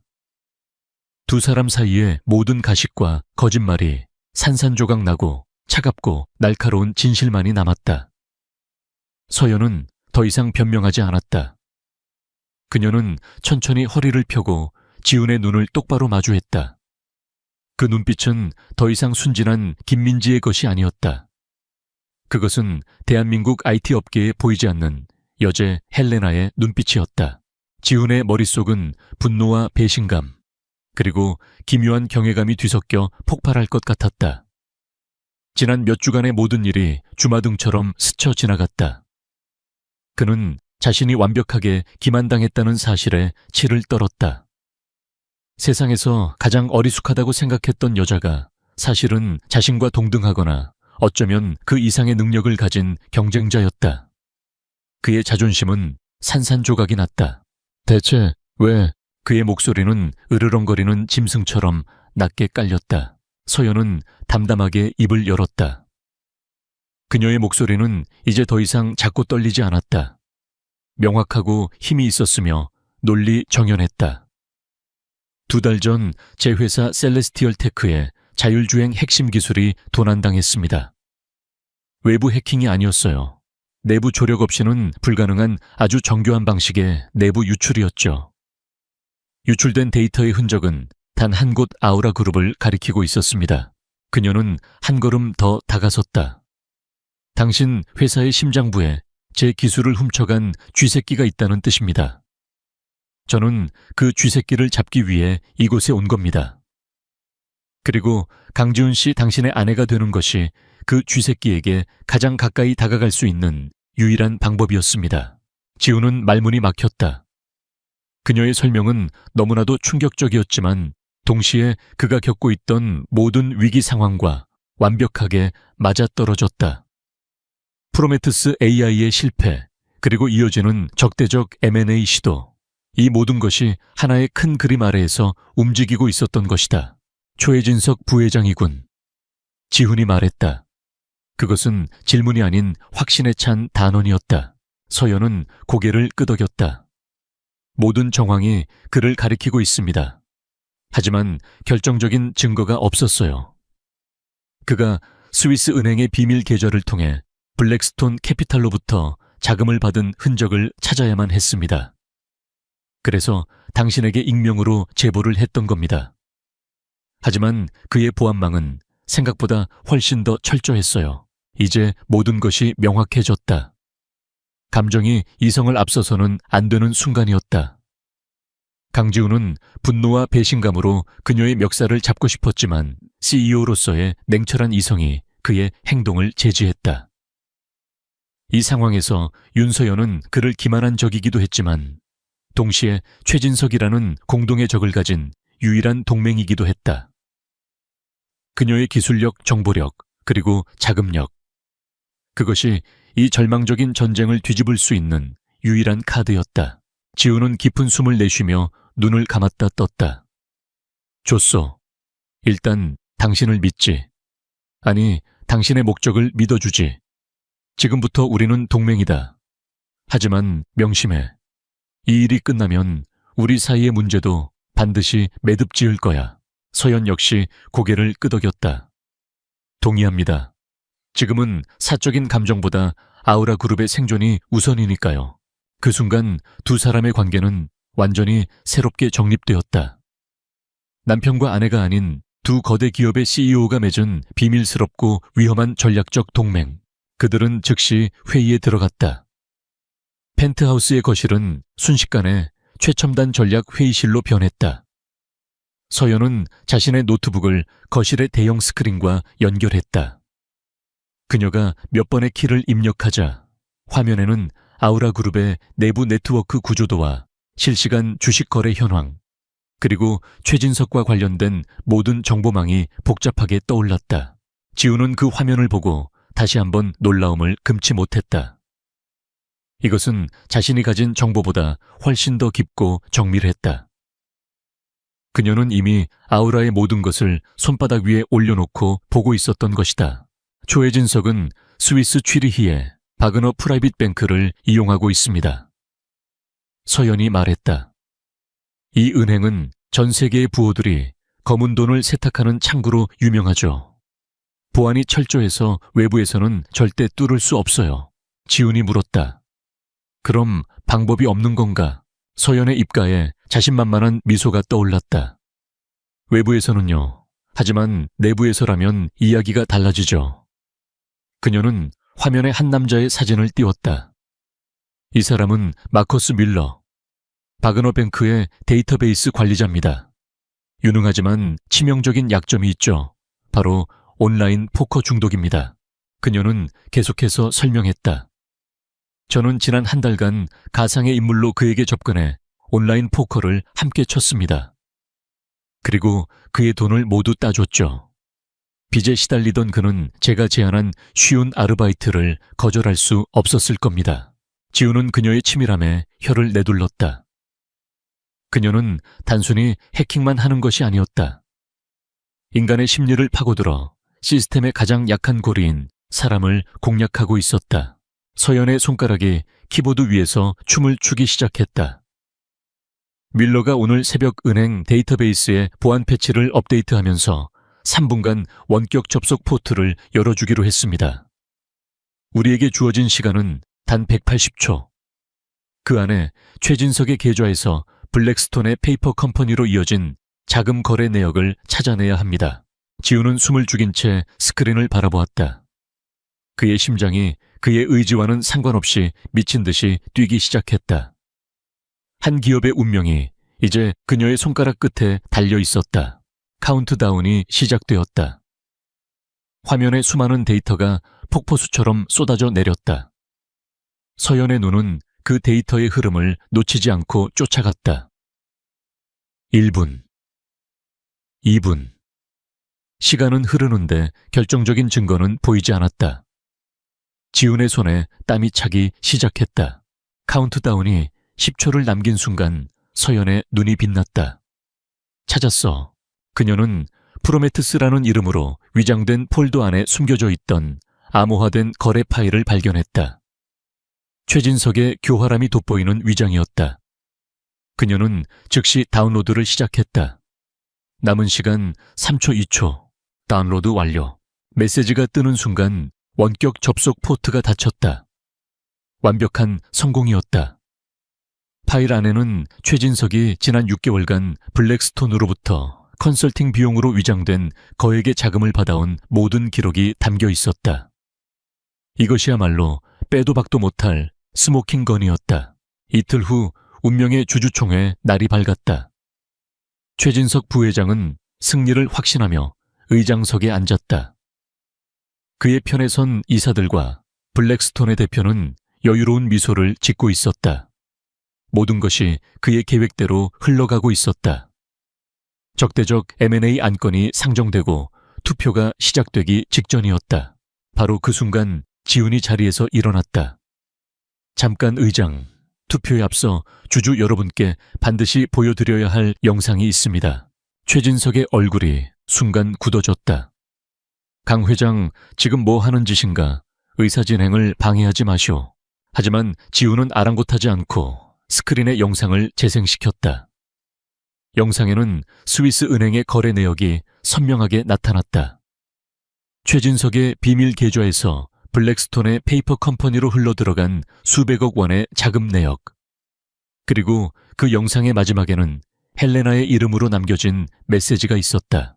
정의는 때로 가장 예상치 못한 곳에서 온다. 장내는 벌집을 쑤신 듯 아수라장이 되었다. 주주들은 경악했고 최진석의 얼굴은 새하얗게 질렸다. 그는 조작이야. 저건 다 거짓이야. 라고 소리쳤지만 이미 텅 빈 메아리일 뿐이었다. 지훈의 옆에 앉아있던 김 실장이 조용히 보안팀에게 손짓했다. 모든 것이 끝났다. 최진석과 그의 편에 섰던 이사들은 그 자리에서 긴급 체포되었다. 블랙스톤 캐피탈의 대표는 굳은 얼굴로 황급히 회의장을 빠져나갔다. 거대한 폭풍이 지나가고 아우라 그룹은 구사일생으로 살아남았다. 회의가 끝나고 텅 빈 회의장 지훈은 의자에 깊숙이 몸을 묻었다. 그때 그의 스마트폰이 진동했다. 김민지에게서 온 문자였다. 저녁 식사 준비해 놓을게요. 오늘은 일찍 들어오세요. 지훈은 그 문자를 보며 복잡한 미소를 지었다. 이제 그와 그녀에게는 해결해야 할 또 다른 전쟁이 남아 있었다. 운명의 주주총회가 끝난 후 며칠이 흘렀다. 대한민국은 연일 아우라 그룹의 극적인 경영권 방어 성공과 최진석 전 부회장의 비리 사건으로 떠들썩했다. 언론은 최진석의 탐욕과 배신을 비난하는 동시에 회사를 지켜낸 젊은 총수 강지훈을 영웅으로 칭송했다. 아우라 그룹의 주가는 연일 상한가를 기록하며 이전의 위기는 완전히 잊힌 듯했다. 동시에 위기의 순간에 시장 안정화를 이끌었던 셀레스티얼 테크의 미스터리한 회장 헬레나에 대한 찬사도 쏟아졌지만 그녀와 아우라 사태의 직접적인 연관성은 대중에게 알려지지 않았다. 거대한 폭풍이 지나간 후 한남동 펜트하우스에는 어색한 고요함이 찾아왔다. 더 이상 김민지는 존재하지 않았다. 윤서연은 더 이상 어수룩한 표정으로 서투른 연기를 하지 않았다. 그녀는 자신의 몸에 꼭 맞는 세련된 블라우스와 슬랙스 차림으로 당당하고 자신감 넘치는 본래의 모습을 되찾았다. 이제 이 집은 두 명의 억만장자가 서로의 정체를 알게 된 후 함께 사는 기묘한 긴장감이 흐르는 공간이 되어버렸다. 그날 저녁 지우는 평소보다 이른 시간에 집으로 돌아왔다. 서연은 거실 통유리창 앞에 서서 서울의 야경을 내려다보고 있었다. 그녀의 뒷모습에서는 더 이상 주눅든 기색을 찾아볼 수 없었다. 지우는 잠시 그 모습을 말없이 바라보다가 천천히 그녀에게 다가갔다. 윤서연 씨, 그가 그녀의 진짜 이름을 불렀다. 서연은 천천히 뒤를 돌아보았다. 이제 두 사람 사이에는 어떠한 가식도 남아있지 않았다. 그들은 처음으로 서로를 온전히 마주했다. 오늘 이사회에서 당신 회사와의 기술 제휴 안건을 공식적으로 발의했소. 지훈이 먼저 입을 열었다. 이번 사태를 해결하는데 당신이 보여준 능력에 대한 감사의 표시이기도 하고 아우라 그룹에게도 반드시 필요한 일이니까. 현명한 결정이네요, 강 회장님. 서연은 비즈니스적인 톤으로 대답했다. 하지만 그들이 나눠야 할 이야기는 이런 공식적인 이야기가 아니었다. 지훈은 한 걸음 더 다가서며 깊은 한숨과 함께 자신의 속내를 털어놓기 시작했다. 솔직히 말하지, 나는 당신을 얕봤소. 그의 목소리에는 씁쓸한 자기반성이 묻어났다. 나는 내 일에 방해되지 않을 조종하기 쉬운 단순한 아내가 필요했어. 내 오만함과 편견이 당신이라는 사람의 본질을 전혀 보지 못하게 만들었지.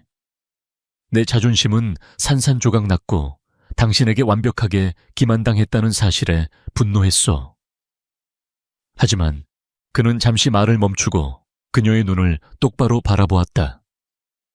하지만 동시에 당신의 그 대담함과 천재성에 경외감을 느꼈어.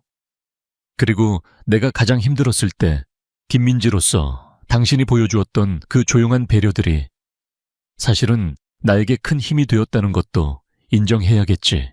그의 솔직한 고백에 서연의 눈빛이 부드럽게 흔들렸다. 이제 그녀가 대답할 차례였다. 제오, 역시 사과해야 합니다. 그녀는 진심을 담아 말했다. 당신을 속일 생각은 아니었어요. 하지만 그것이 제 회사와 기술을 지키고 전쟁을 일으키지 않으면서 진실을 파헤칠 수 있는 유일한 방법이라고 생각했습니다. 헬레나라는 이름의 무게는 때로 너무나도 무겁고 외로워요.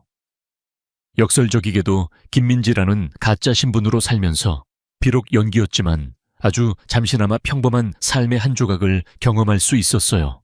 그녀의 시선이 지훈에게 머물렀다. 그리고 위기 속에서 당신이 보여주었던 그 처절한 고뇌와 책임감은 당신을 더 이상 제 계획의 목표물이나 장기말로 볼 수 없게 만들었습니다. 진솔한 대화는 그들 사이에 놓여있던 마지막 벽을 허물었다. 서로의 입장을 이해하게 되자 그들의 관계가 얼마나 비정상적인 기반 위에 세워져 있었는지가 명확해졌다. 이 결혼은 시작부터 거짓과 계약으로 얽혀 있었다. 지우는 서재로 들어가 처음 그들이 서명했던 결혼 계약서를 가지고 나왔다. 두 장의 종이 위에는 서로의 삶에 관여하지 않는다는 차가운 조항들만이 나열되어 있었다. 이 결혼은 거짓으로 시작됐소. 지훈이 계약서를 테이블 위에 놓으며 말했다. 이 계약을 파기합시다. 이건 당신을 거부하는 게 아니오. 오히려 당신에 대한 존중의 표시지. 모든 것을 백지 상태로 되돌리고 싶소. 그는 계약서를 반으로 찢었다. 그 행위는 과거와의 완전한 단절을 의미했다. 서연은 아무 말 없이 그 모습을 지켜보았다. 그리고 지우는 모두가 예상치 못한 행동을 했다. 그는 서연을 바라보았다. 더 이상 사업 파트너나 계약상의 아내가 아닌 한 사람의 여자 윤서연으로. 윤서연 씨. 그의 목소리는 이전보다 한결 부드러워져 있었다. 나와 데이트해 주시겠소. 진짜 데이트 말입니다. 계약도 목적도 없이 그냥 강지훈과 윤서연으로. 당신이라는 사람을 처음부터 다시 알아가고 싶소. 만약 내게 기회를 준다면. 그의 제안에 서연의 얼굴에 처음으로 진짜 미소가 피어올랐다. 가면이 아닌 계산되지 않은 마음에서 우러나오는 환한 미소였다. 좋아요, 강지훈 씨. 일주일 후 두 사람은 시끄러운 도심을 벗어나 한적한 한강변을 걷고 있었다. 값비싼 수트나 화려한 드레스 대신 편안한 캐주얼 차림이었다. 그들은 더 이상 서로를 분석하거나 의심하지 않았다. 좋아하는 음식, 어릴 적 꿈 사소한 취미에 대해 이야기하며 웃었다. 차갑고 텅 비었던 펜트하우스가 아닌 따스한 햇살 아래에서 그들의 시간은 자연스럽게 흘러갔다. 두 명의 거인이 가면 뒤에 숨어 서로를 겨누던 시간은 끝났다. 이제 그들은 서로의 상처와 진심을 마주하며 진짜 관계를 쌓아 올리기 시작했다. 어느 새벽 지훈과 서연은 펜트하우스의 테라스에 나란히 서 있었다. 저 멀리 서울의 스카이라인 너머로 붉은 태양이 서서히 떠오르고 있었다. 그것은 거짓 위에 세워졌던 그들의 과거를 몰아내고 진실 위에서 새롭게 시작될 그들의 미래를 비추는 새로운 시대의 새벽이었다. 두 사람은 말없이 서로를 바라보며 미소 지었다. 그들의 진짜 이야기는 이제 막 시작되고 있었다.